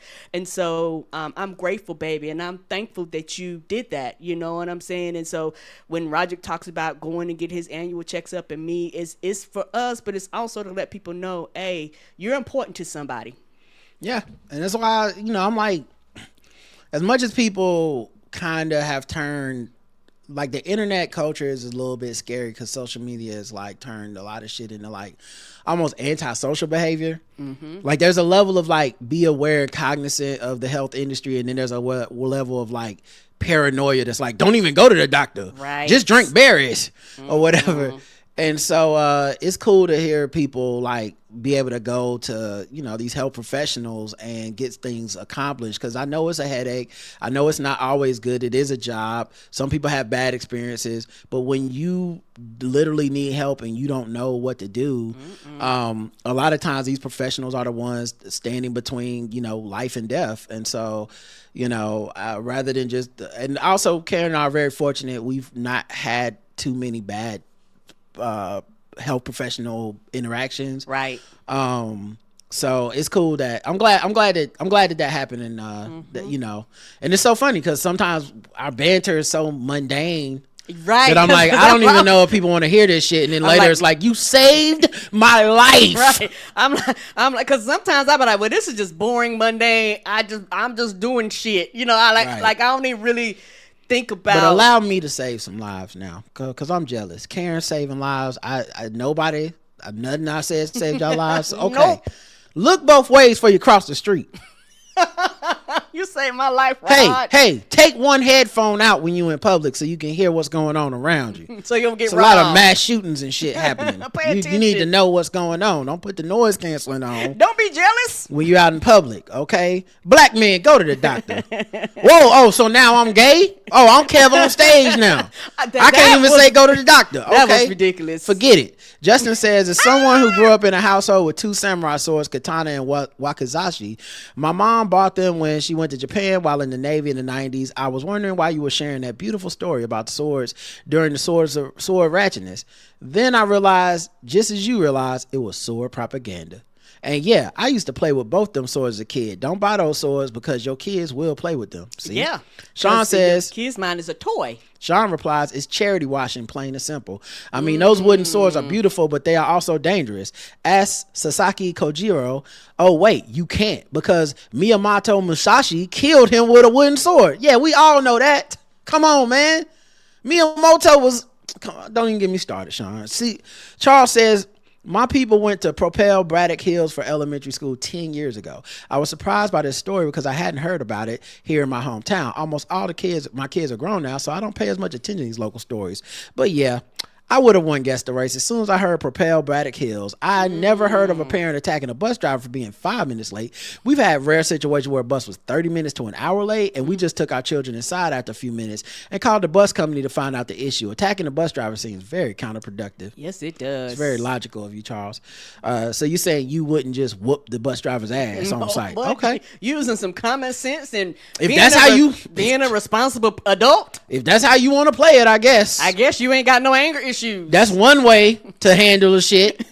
Or you could go to get felony assault. Don't do that. Don't. It's up to you. Don't do that. Sometimes kids need to see the lesson of their parents getting a felony. Abia To learn said, that they shouldn't be like their parents. Abia says, I would also think so. Getting beat up makes you question things. I would guess maybe even your choice of job. So maybe next day, no driver at all. I just feel like the driver will be even later to the next stop. That's the funny part to me. Then they got to get their ass whooped for being 10 minutes late because they took a 5-minute ass whooping for being 5 minutes late. You see what I'm saying? Man, the problem might even get the fence route. The kids had to get on another bus. You had to wait for a substitute bus driver. If every parent whoops their ass, the kids will never get to school. Never. Evie says the gender war was probably one of the worst I heard so far. When they coming up with the script, they made the fight so one-sided everyone would automatically side with the man because who would be okay with someone spending your money on your ex who doesn't take care of their kids? That one was so over the top. If you ever get a chance, you should check out some of the white gender wars because they've been so good lately. They get really messy and sometimes come up on my feed. I'm not tapped into the white gender wars. I think that's the problem. Jamel says, what drives me crazy about pundits like Carville and other white politicians, they never think a candidate like Alred Crockett is a good candidate in a state like Texas, nor do they think politicians on the left should discuss issues of race or LGBTQ issues and will state that candidates who run on these issues cannot win, but they never acknowledge that in a state like Texas, a Democrat has not won a statewide election since the mid-90s. During that time, they have constantly ran regular ass white men who continue to lose. Why keep running the same type of candidates who have been losing for 30 straight years?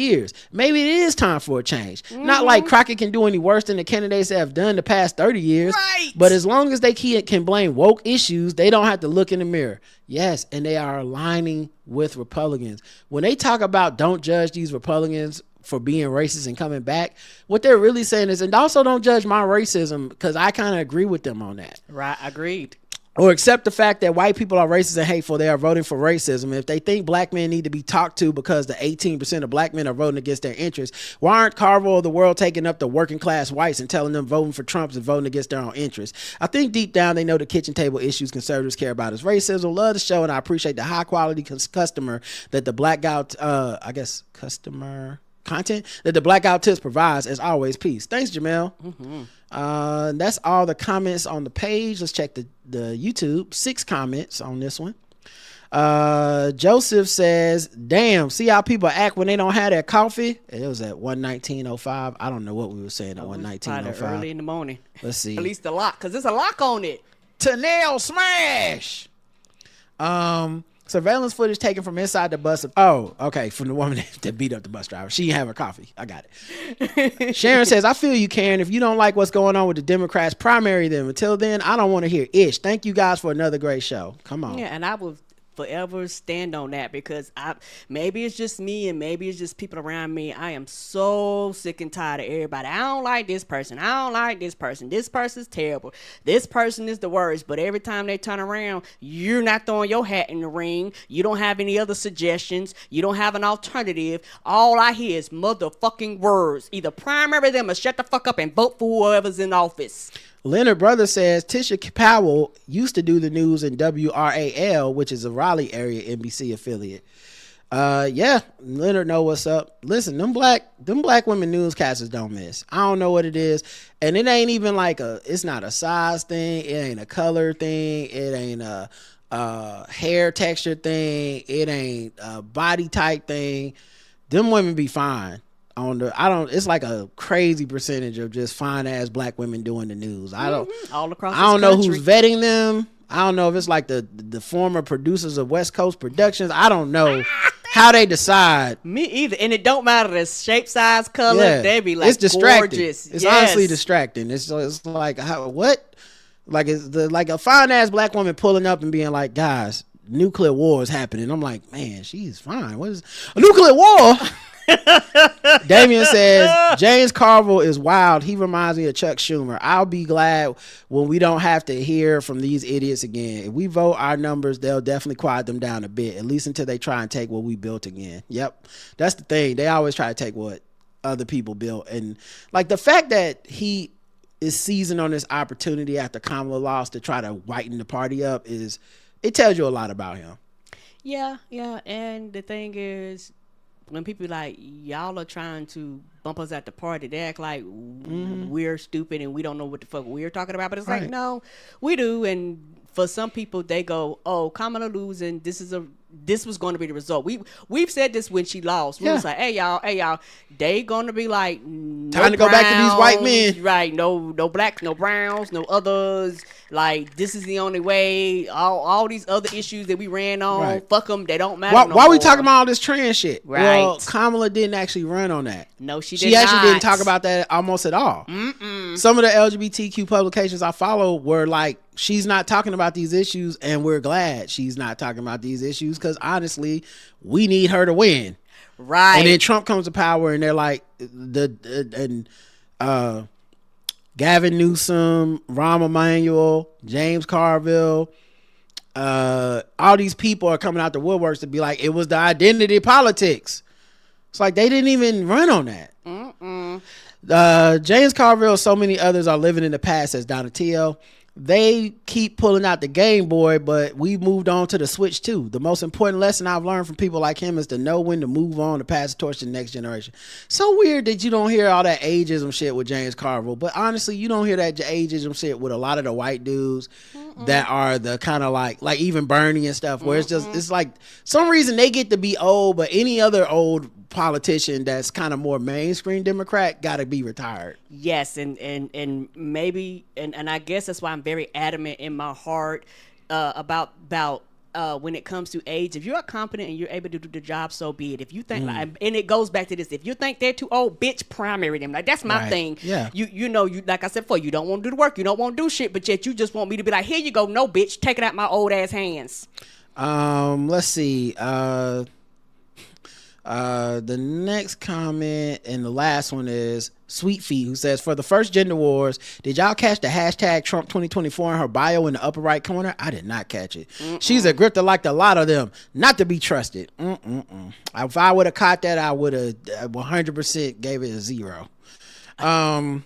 And let's check Patreon and of course Spotify for the comments on the episodes there. What would this be? This was Hum and Sway. So let's see what we got here. View post. And Patreon comments. 0 comments on the Patreon and 0 comments on the Spotify. So all right, the poll was, are you getting more spam calls since the new year started? I have. Karen is 42% say they are, but 58% say they are not. And I don't know what it is. I wonder if you just gave your number to something new, or somebody picked up my number. That's what I'm saying. My number got out there on the dark internet or some shit. Well, no, I'm saying like a lot of times what happens, you sign up for something.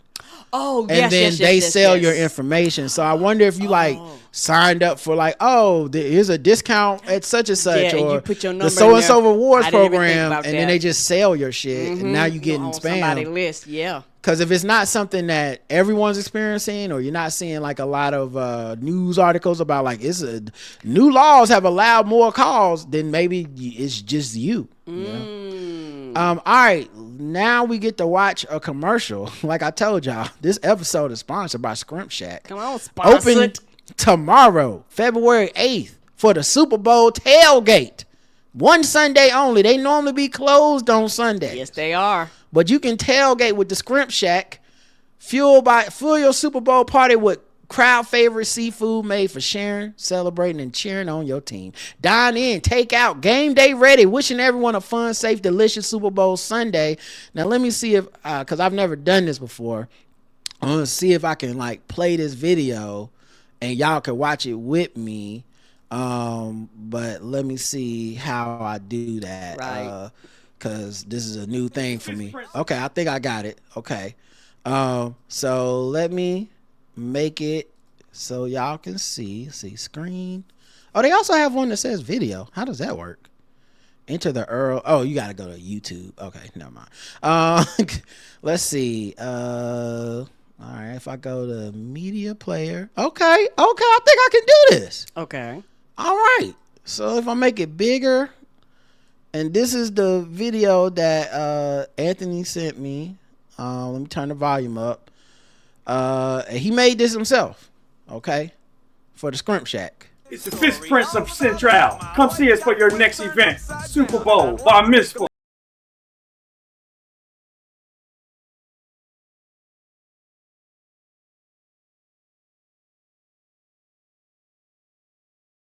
This commercial, because it's a commercial, but as soon as they came in the kitchen, of a town called Bel Air. I'm counting 3. I'm counting a lot of browns and blacks. Okay, that fish gonna be seasoned to perfection.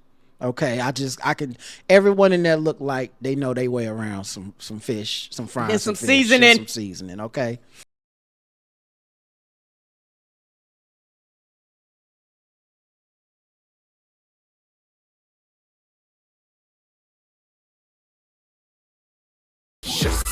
Oh yeah, that's pornography right there. I don't know. They're gonna take us down. I don't think YouTube is gonna allow us to be lusting over this like that. So yeah, it's off of Central, 3718 Central Ave. And they're gonna be open tomorrow from 11 a.m. to 6 p.m. You know, I believe Super Bowl starts at like 6, so you can order your platter, come up there and pick it up. I'm definitely finna email him I'm after about this. to say, you better get our platter ready. What is we doing here, nigga? Nigga, it's a cheat day tomorrow because I'm cheating, okay? Yes. Cocktail sauce, barbecue sauce, here we go. Call me Stefan Diggs Tartar sauce? because the way I'm finna be cheating on tomorrow, I ain't cooking shit. okay, I'm getting Scrimp Shack pregnant tomorrow, the amount of cheating I'm finna do.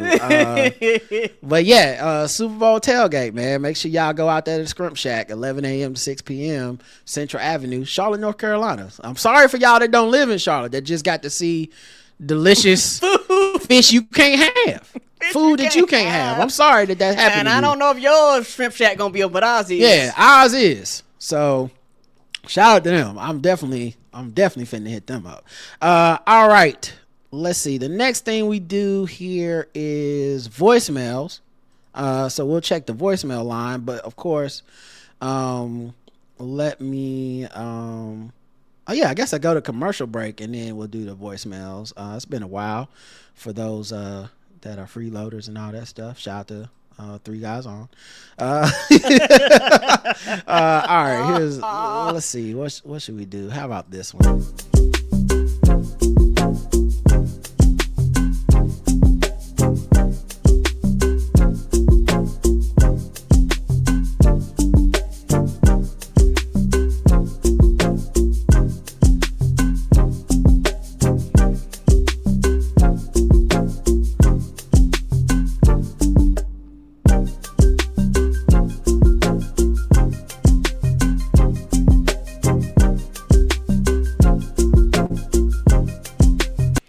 Fun, man. We don't get to do commercials. We got 2 voicemails from Marissa.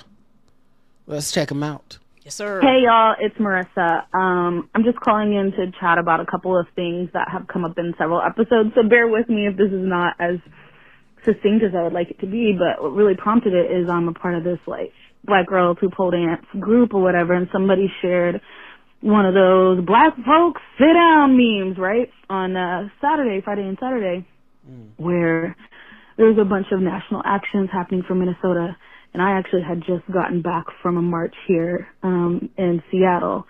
That was the first march I've attended since I was active back in 2014, 2015, because the streets was hot for me for a while, and then I had PTSD, and I had to get treatment in that in 2021. But anyways, I kind of had to push back in the group and be like, y'all, this is not it. And it just made me think a lot about the conversations that y'all have been having on the show with regards to, kind of what I said is like, the only way you can say as black folks sit down and stay out of this is if you assume that the work that black folks are already doing is in service of white people.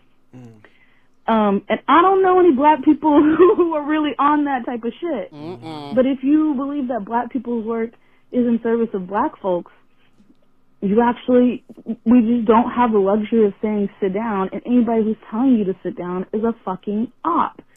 Because it's fuck black people now? And kind of what I was telling that chat was like, there is no oppression that uniquely affects white people that we have the luxury of sitting out and watching them suffer. Anything that they suffer, we're going to suffer, and we're going to suffer even more. Yes. I hate that that's the world that we live in, but it's where we're at. And so I keep waiting for the moment that people are going to kind of recognize the seriousness of the situation that we're in, which is really fucking serious. And maybe I'm privileged in that, I reflect back on the last decade of my life where I was active after the Ferguson riots, back when it was not okay to say BLM, and there was real shit that was happening under Obama to black folks, and us put on, FBI watch lists and the National Guard being sent out to brutalize black folks. And then 5 years later for corporations to be putting out their Black Lives Matter statement. And then 5 years after that to now, where we've seen the backlash that I know that people are fickle. But yeah, I think it is a waste of time and space. She got cut off, but she called right back. So did you want to comment now? Or you want me to play the second one? Play the second one. Okay. Here we go. I'm that person again. It's Marissa. But what I was saying is I just think it's such a huge waste of time and energy for us to be kind of going in on each other like this, or fracturing whatever small amount of coalition we have. I think about, when I first was active under the Obama era during the beginnings of BLM, and I was much younger, I had a lot of black and white thinking around what tactics should be used and what shouldn't. And in my opinion, we're just in a far more serious situation. Like, we don't have the luxury of that. And also maybe a little older, a little wiser. I got to see people who were not with the shits, black people who were not with the shits back in 2014, 2015, who came around in 2020, right? And I think just like everybody's on their journey, and I'm less focused on like, how do I shut people down at where they're at, but how do I push them to think further, to go further, because that's what's required. And I also just think this is kind of an all hands on deck situation. I mean, like I said, with going to my first protest in nearly a decade this last week, you know, there's a lot of stuff that was there, signs or whatever, that I could roll my eyes at and whatnot. But I'll be so real, like, I don't even feel like that's worth energy going in on. I want everybody on the streets. Yes. Whatever capability you have, you know, like I was talking with a friend, she's like, you know, I'm a part of this Aerial Silks group, and they're doing this day of, you know, free open gym, whatever. They're doing this thing, their own little solidarity strike out. And she said it feels silly because it feels like it's not enough. And I was like, I don't give a fuck. I want everybody doing everything. Try everything. As long as you're not harming somebody else or stopping somebody else who's doing more radical action, do everything. I don't think the answer is anybody sitting out. So anyways, that made me think of that and think of the conversations that y'all have been having on the show, that I feel like anybody telling people to sit down is an op. And I also think there's something healing in joining with other people, joining with our community members to fight for one another, to fight for what we believe in, even if it doesn't, we may never even see the world that we want to see in the future. But I think the fight itself, it's worth it. It's meaningful. It's what we're literally here on earth to do. So anyways, just wanted to call in because that reminded me of the conversations y'all have been having on the show. I love you dearly. Bye. You too. And thank you for calling in, Marissa. Okay. For me, I agree with what you're saying. I think it's why we don't say that on our show. I think I have some much deeper, not conspiratorial, but like hippy dippy philosophical thoughts on it. For a few ways. The first being, one, I am appreciative of everyone getting out in the street.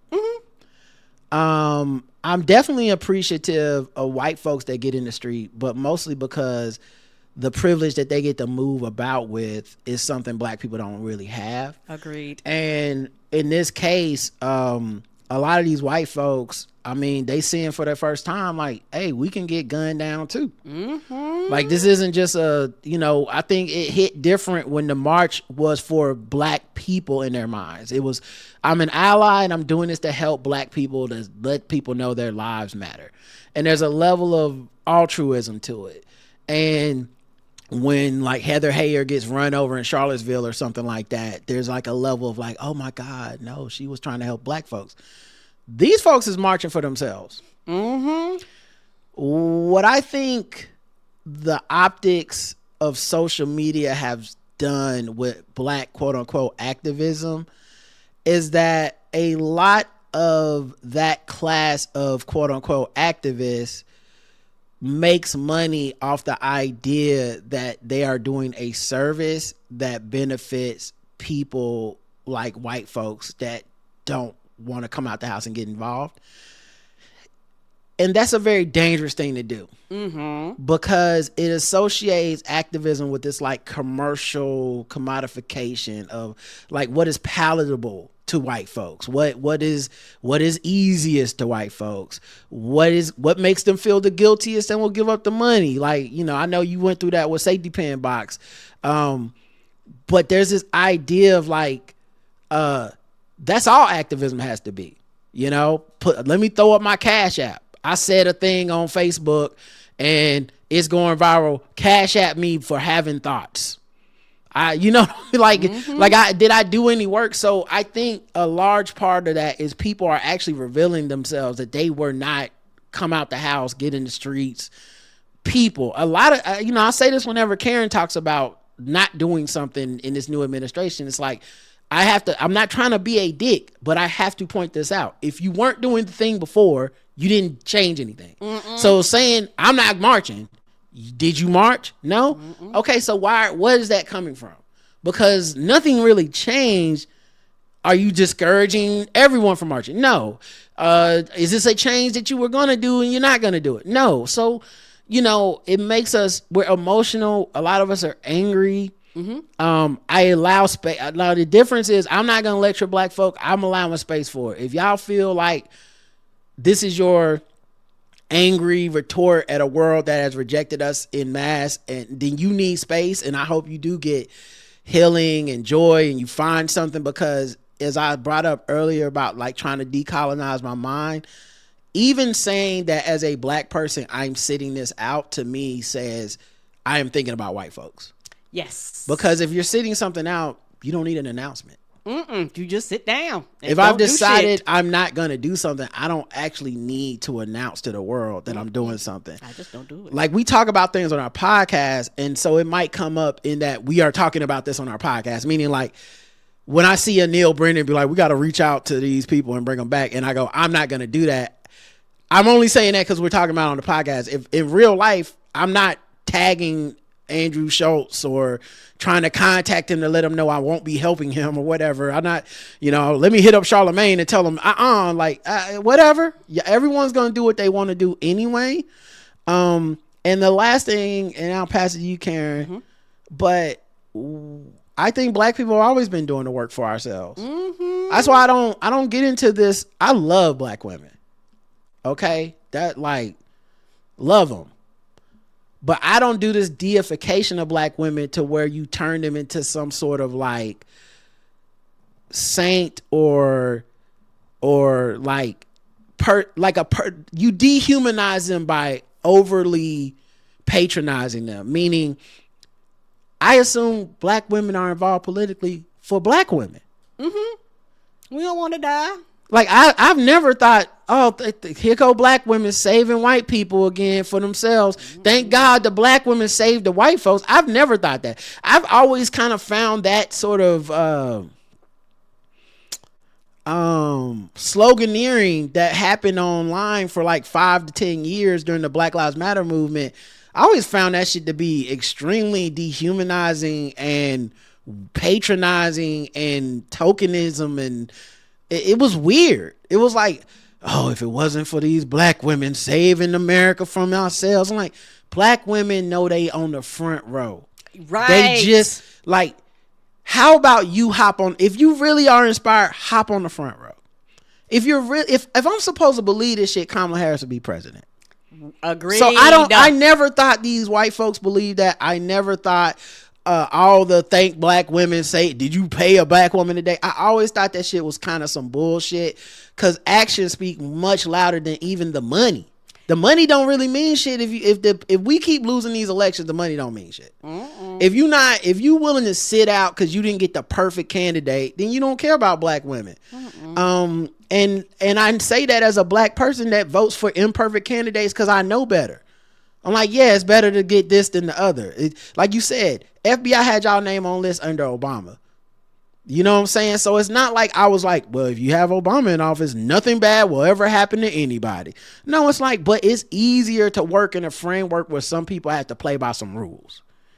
Well, you on a list. You know what I'm saying? Like, as opposed to secret list and we just be like, hey, I think they abducted somebody in a black van in Seattle. What was that about? Nobody knows. Right. Who took them? They was in mask.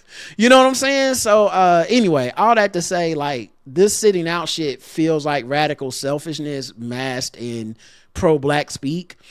And if you truly are like, I'm unbothered, I'm going to mind my business, I just don't think you would be posting it to the world in this rage bait, dopamine, clickbait, attention economy. I don't think you'd be posting that. I think you would just do it. There's been many times I've chosen not to do a thing.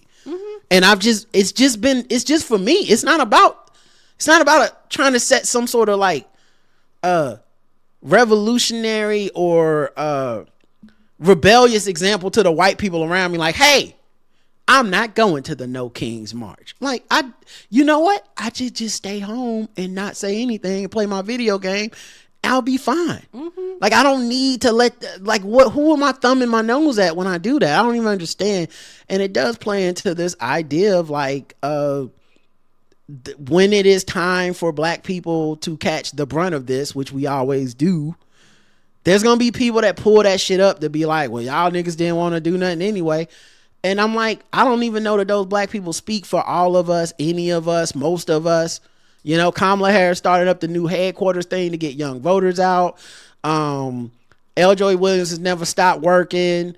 Karen Hunter's still working within the community. You know, Stacey Abrams still gonna try to get people to vote. Like, I don't even know who these people are. Jasmine Crockett is running for office. Like, I don't know. It just feels like slacktivism. Like, people that weren't gonna do shit acting like I'm changing the world by not doing shit. You're just staying home, and you're welcome to stay home, but I'm not going to act like it's some sort of moral virtue that you stay home. The same way that I said when we talked about voting the last few years, and I've been like, I will never, ever uplift a person for telling me they don't vote. Ever. Nope. I will never do it. I'll never, because you're just taking you sitting home and being selfish as some sort of virtue that other people don't have. All I saw was a person that didn't do shit. Right. You didn't do shit, and then you went, now see how I'm the hero here? No, you're not. You watched me get jumped and sat on the sideline and then was like, isn't it good that I'm anti-violence? It's like, no, I needed some violence this time. We needed to fight this one together. And now I'm getting my ass whipped in the street, and we just sitting here getting our ass whipped together. Thank you for not helping in the fight. But, your pacifism. How amazing that you got to watch us both get beat up. Yeah, it's ridiculous. I think for me, I agree with what Marissa was saying. I think everybody needs to do everything. Like, that's a statement that really stuck out to me. And everybody need to do everything. That means all hands on deck. That means all tactics. That means the people out on the street, the people, the lawyers. That means, you know, the historians. That means the people that are like, hey, I got the food, or hey, I got the money. Like, right. It needs to be a 100% group effort. And there needs to be new tactics. There needs to be these things, because as you get older, you have anger about a lot of shit, but the anger is more focused. Like, it's more focused, and it's an organized anger. Mm-hmm. When you're young, you're angry, and your anger, for a lot of people, it goes all over the place. It's not focused. It just shoots out everywhere, and it's so big, and it's so uncontrollable for a lot of people, until they get to the point where you realize what's important, what's not important. What do I feel like putting my energy and effort into? I have realized certain things are not worth my time. I have realized these things are fruitful, these things are not fruitful, whatever it is. You know, you've consulted people, you've asked people, and things like this. And also, once you get really deep down into these circles, a lot of this shit fucks people up mentally, you know, because it's designed to take a toll on you. Racism is designed to beat you till you give up. And so you have to do self-care. Like it's a lot more, you know, to it than you just march. And I think sometimes people get that false illusion of that's all activism is. It's the marching part. A lot of people, they see faces, they see TikTok, YouTubes, they see you going viral, they see you on commercials, and they just think that a lot of people, even a lot of black people, they just assume that's what activism is. But it's not. It's a lot more to it than that. Well, also, like, those people that are saying those things on the internet to get attention, how powerful are they? Right. Are they? Because here's my thing. I'm not giving those people a lot of energy. We don't spend a lot of time on the podcast talking about those people. Why? They're not actually organizing. No. So I think it would be different if the black people who are like, white people need to fix this, we sitting this one out. If they were organizing, like if it was a mass group of black people going, hey, we're in the such and such coalition, it's 1,000 of us, and we've decided to sit out the protest, we've decided to sit out whatever things that people feel like might be helping black people, we decided to sit it all out. That might be one thing, but it's just a fucking person on Twitter. You know, they not powerful. And I think this is one of the problems with trying to be in these online shared spaces is the real work is happening in the streets. Yes, you it go is. out to the march, you see the signs, you see the other black people, you see who's there. Y'all, that's the coalition. I don't even know. I just think it's distracting to even get caught up in the online sloganeering of people that weren't going to do shit. They weren't going to do shit. No, they were not. So like, I don't like, and we're never going to get a full consensus because to be honest, we don't have any leadership, meaning there isn't a black leader who's telling anyone to do anything. It's a bunch of people being their separate selves. And so what does it mean when you say like black people, we got to sit down?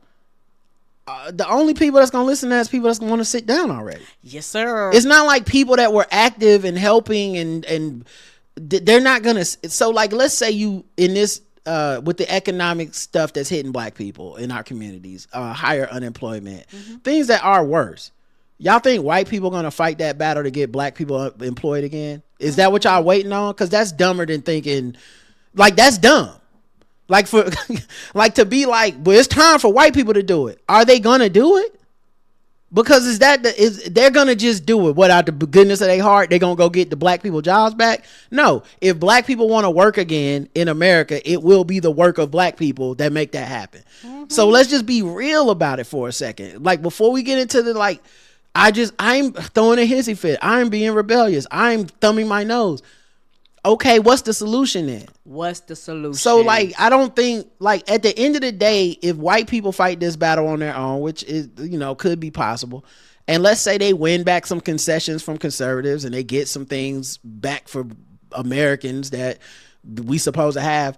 Black people will still be left in the cold if it's only white people fighting white people. Yes, we will be. It won't go back to normal because the things that, and it definitely won't get better because the things that black people lost and brown people lost and LGBTQ people lost, the white people who are fighting this don't necessarily know or had a wherewithal to fight for us. Or care. Yeah. So like there's a lot of assumptions being made and it's very generalized theoretical conversations that aren't really like I don't feel that the conversation we're having right now is going to lead to like anything beyond just us having this conversation as a podcast. There's no white people somewhere listening going, oh, okay, yes, I see. You know what I mean? Just like there's no black person listening that was not going to march tomorrow that's like, well, I guess I'll be marching. Rod and Karen said, like, y'all gonna do what y'all want to do anyway. I think the argument about it online is just a waste of time because a lot of that's just not real. It's just not real. And part of the change my mind Charlie Kirkism of putting a statement out like I'll be sitting it out is kind of to get the engagement.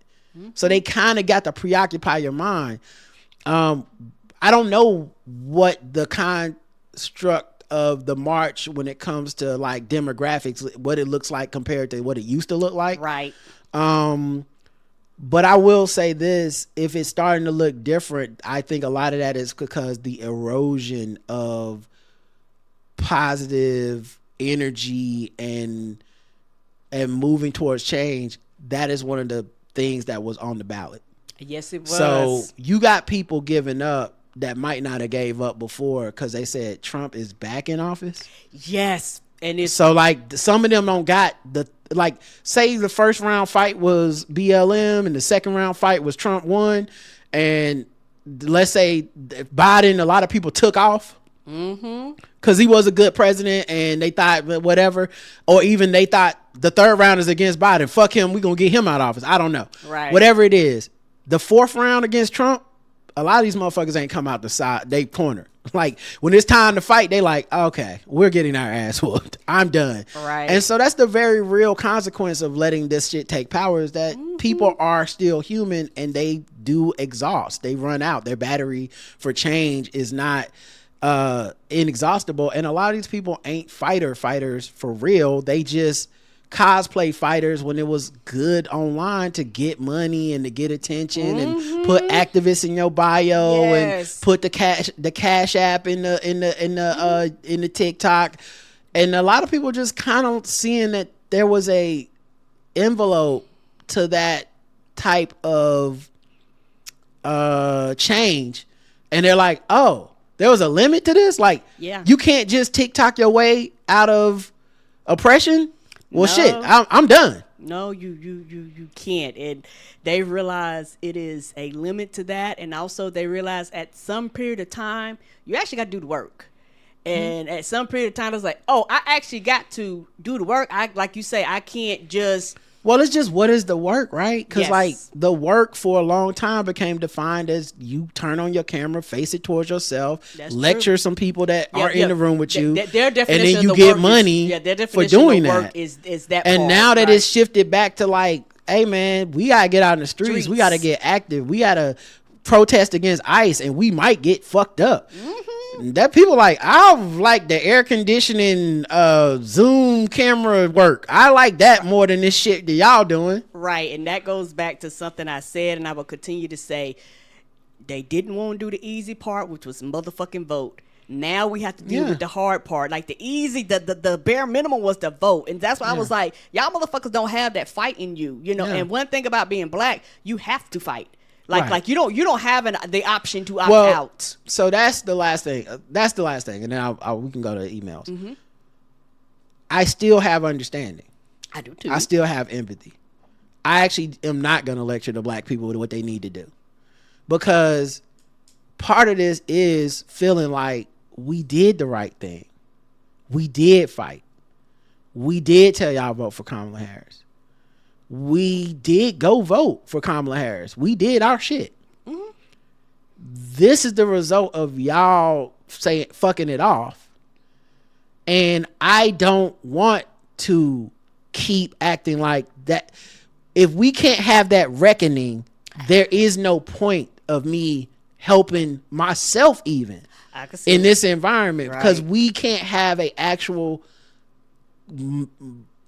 countrywide moral reckoning on what allowed us to be here. Y'all just want us to keep doing this quote unquote work unabated, as if the circumstances have not been exasperated by a lack of actual confrontation with how the method that got us here.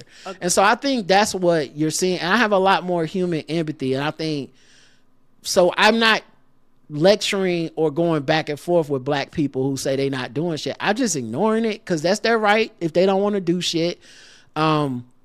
I don't know who they're influencing to make them not want to do shit, but Right. honestly, if that makes you not want to do shit, but you was gonna do shit, that's I can't help you anyway. That's weak as fuck. Like, if you was planning this if you was like authoritarianism is bad, but then I saw a meme. If, right, if you're willing to get influenced, and the thing is, I do agree. I do understand that part. Yeah. But I guess the way I'm built, I got that same anger they have it. Yeah, we all do. And I'm like, I'm still gonna fight and still fuck them. You know what I'm saying? Like, we all do. I mean, it is what it is. Right. This conversation between us and the audience and whatever, it's just a conversation. It's nothing. None of us has this control.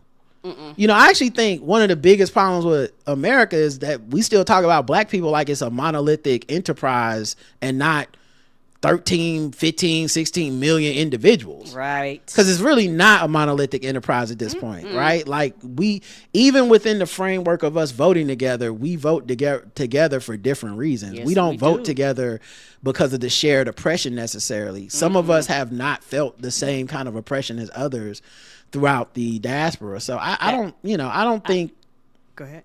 I was going to say, I don't think that this is a conversation that I would even find fruitful to have on the internet. I'm not going to be in a Facebook group talking to people that say, I'm not doing shit. Okay.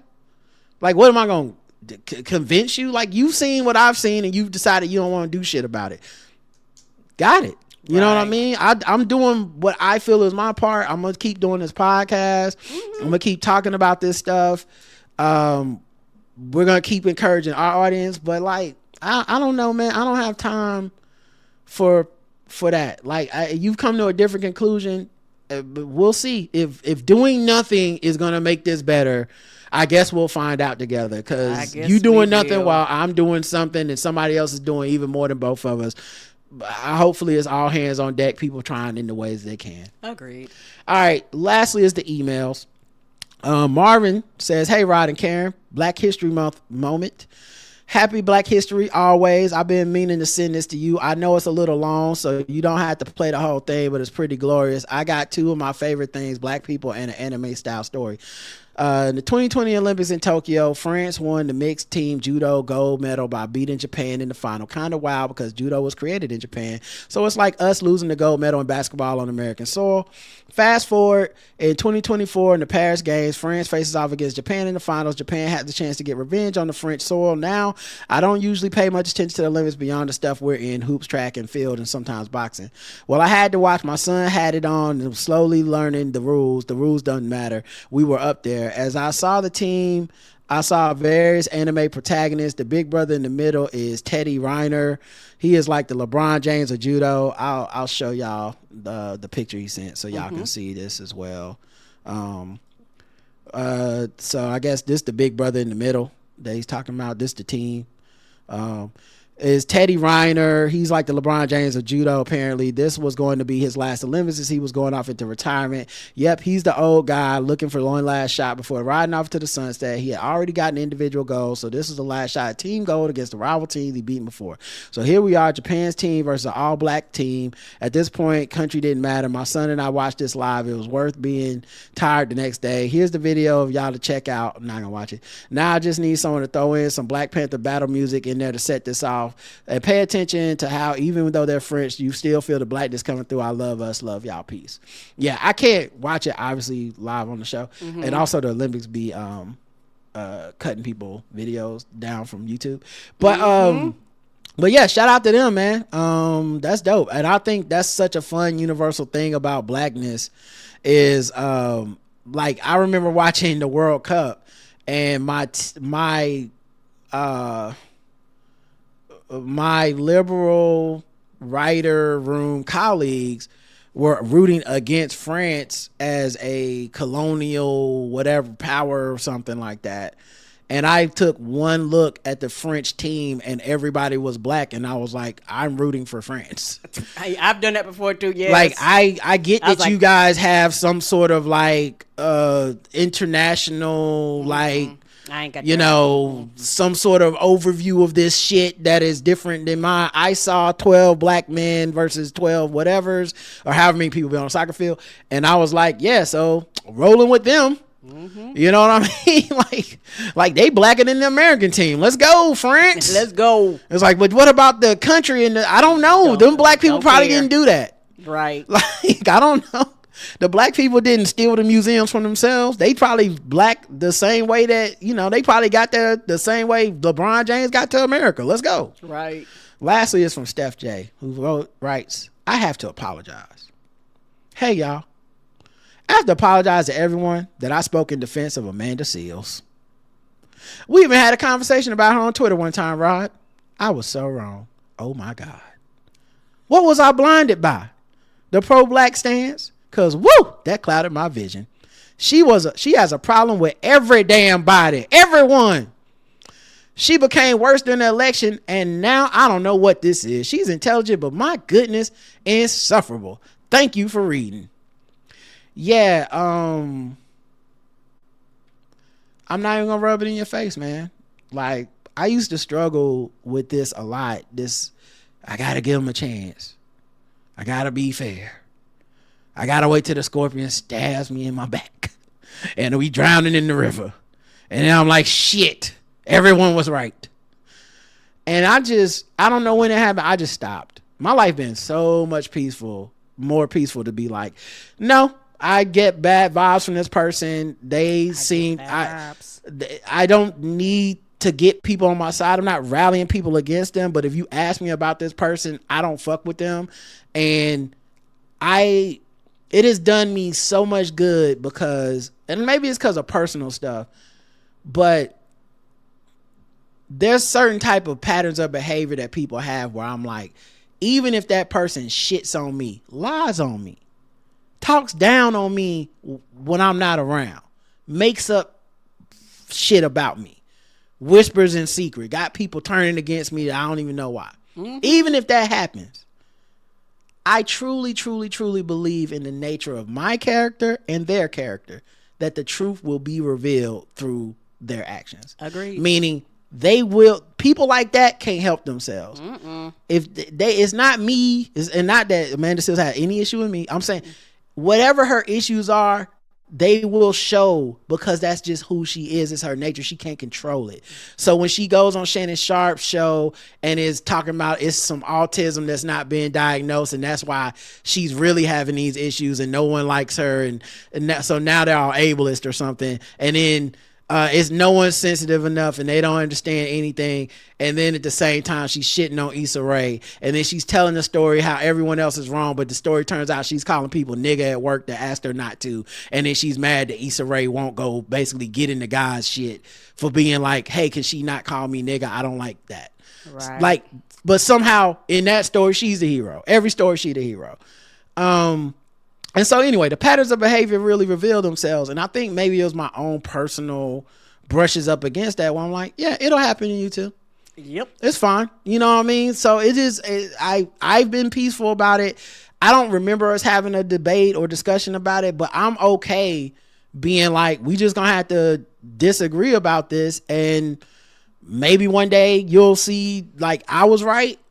Maybe one day I'll see you were right, but I'm moving on. I'm not even carrying anything negative or energy about it. I really wouldn't have remembered that there's nothing negative towards you, Stephanie, for that conversation. I really did not carry anything with me. There's really no need to truly apologize, although I appreciate it for the integrity of it, because I'm a person like this too. If I was wrong about something, I really will reach out to the person like, hey, I was wrong. Because I do remember a lot of stuff like that when I am passionate about it, but I just have been so much less passionate about certain topics now, because I'm like, oh, that person's an asshole, and I'm okay.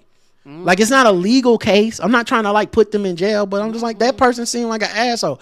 And there's so many people that seem like assholes to me. Yes. And I've really kind of adjusted to this idea of like, you know what though? Whatever. Yep. You know, I take the good that I can, leave the bad, and move on. A lot of people are on some bullshit that I wouldn't support. Stephen A. Smith be on some bullshit. Chris Broussard be on some bullshit. Very entertaining sports people at times. They be on some bullshit. And I'm trying to get actually better about that, because I'm not really where I want to be, if I'm being honest with y'all. Like, there's a lot of people who my dislike of them stops me from really even enjoying anything they do. I refuse to even look at, like, I won't even get into the names, but there's certain people I don't even fuck with, just even cursory. Like, if you send me a clip, I'm like, I'm not watching that. But I wish I could get a little better about it, because honestly, I would like to not be bothered at all. Yeah. I like to get to a point where I can look at a clip of certain people and be like, yeah, I don't care. They still crazy. Okay. For like I said, same thing. I'm not where I want to be, but I am more like, I don't care. You know, sometimes I look online, I see the Negroes being uproar. I be like, never be like those other Negroes. I get it. My anger needs to be pointed in a right direction, right. And everything can't be a 10. Yeah, agree. And because everything can't be a 10, I'm looking at this like, this right here is not trying to funny. It's beneath me. Like, the energy and the effort that you're pouring is, in my opinion, is pointless to me.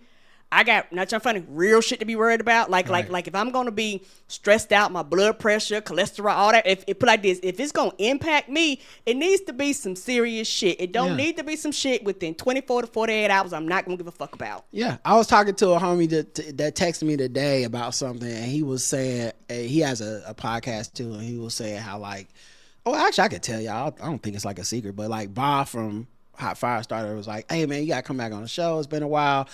But man, it really did warm my heart, because he said how like he appreciated that we've been able to butt heads and still be cool.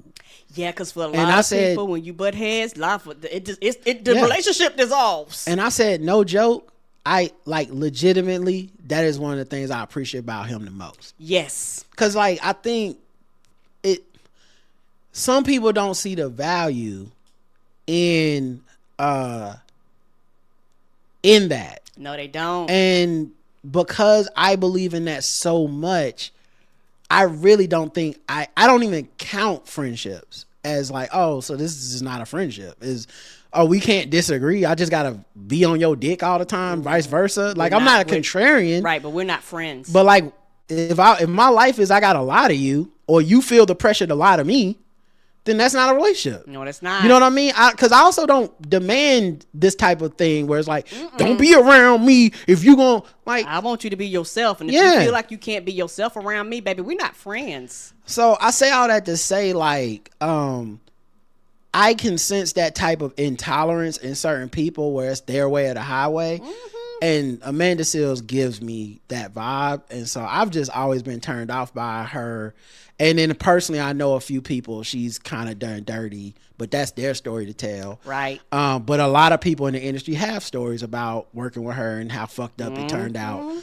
And I think there's and she's extremely talented. She comes off very articulate and intelligent. She's light skinned and got, the good hair.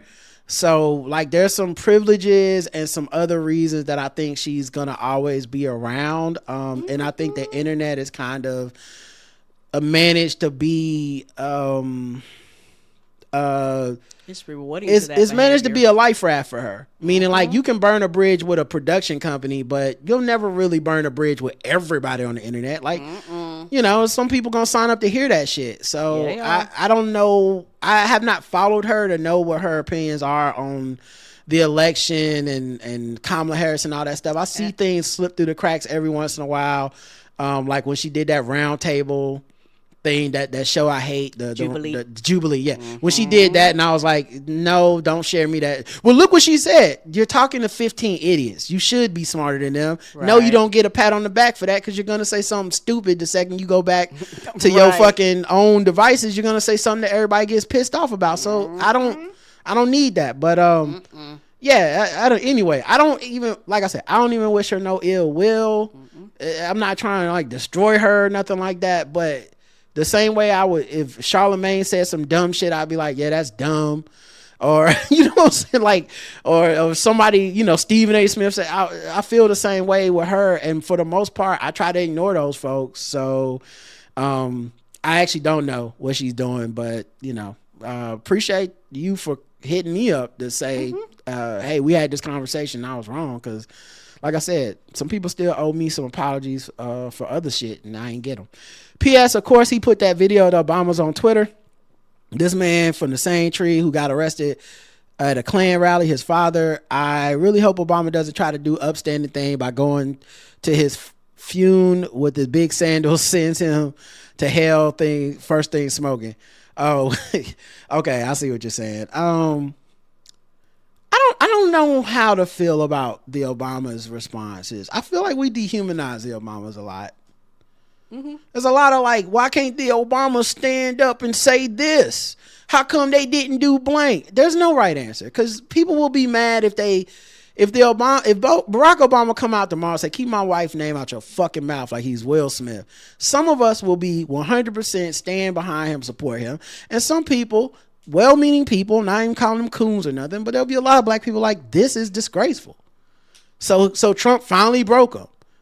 Because a lot of this has been about Trump trying to break Barack Obama in front of us. Yes. And I think where some people see weakness, I see tremendous strength. Where I see him being upstanding and doing the upstanding thing, I think is his superpower and why he is the one who could be the first black president. And there ain't many of us that could have done it. And where some people emotionally may feel weakened and, vicariously through the representation, you want like some different standards for him. We don't even require those of other people. Nope. Right? Like no one's saying that about Hillary and Bill, and he be shitting on Hillary and Bill all the time. But none of us is like, when are they gonna say fuck you motherfucker to his face? I'm like, I don't know. It feels a little like Bill Maher's tokenism of Obama would like come out there and grab your big black dick and say suck it, Bono. I'm like, that's not even the kind of person Obama is. You just saw a black man and fucking juxtapose, like just fucking translated into fucking Dr. Dre. That's not that's not what's happening. That's not what Barack is. So I don't know, man. It's gotta suck for especially that brother, because of all the people, I won't do a whole long thing, but just Barack Obama is Barack Obama because Barack Obama, in my opinion, when he was President Barack Obama, if you need me to say the whole title, he is that man because he is one of the few and only black men you can find that believes in America. Yes, he does. Yes, he does. And other black people are disappointed in him because he believes in America, but that's the only way he could have got that motherfucking office. It's just a catch-22. Right. And I've always been able to be a mile high above the fray and see it with clarity and never get bogged down into the emotionality of it. I've never expected a thing from Barack Obama that he did not do. Right, I listened and to I've his never words.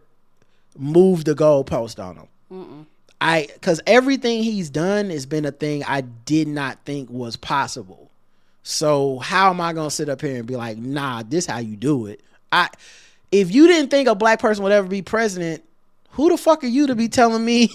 You know, who the fuck are you to say anything? You didn't know this was possible. Right. And then the second he got elected, you thought racism was over for many of these motherfuckers that got a wake-up call when they hated his black ass too. So like all this was uncharted territory.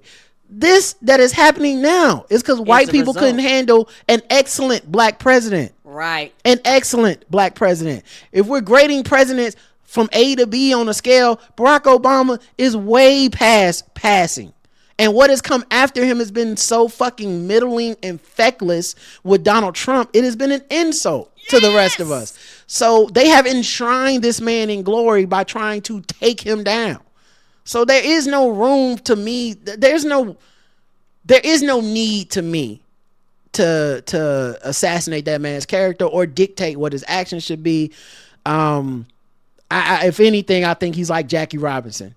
This shit is probably taking a huge toll on him as a focal point of all the ire of Americans, left and right. There is no win for him. There is no one that really has his back. And at the same time, the reason they don't have his back and the reason they don't like him is because he was so excellent, they vote for him a third time. All right, y'all. Thanks for listening.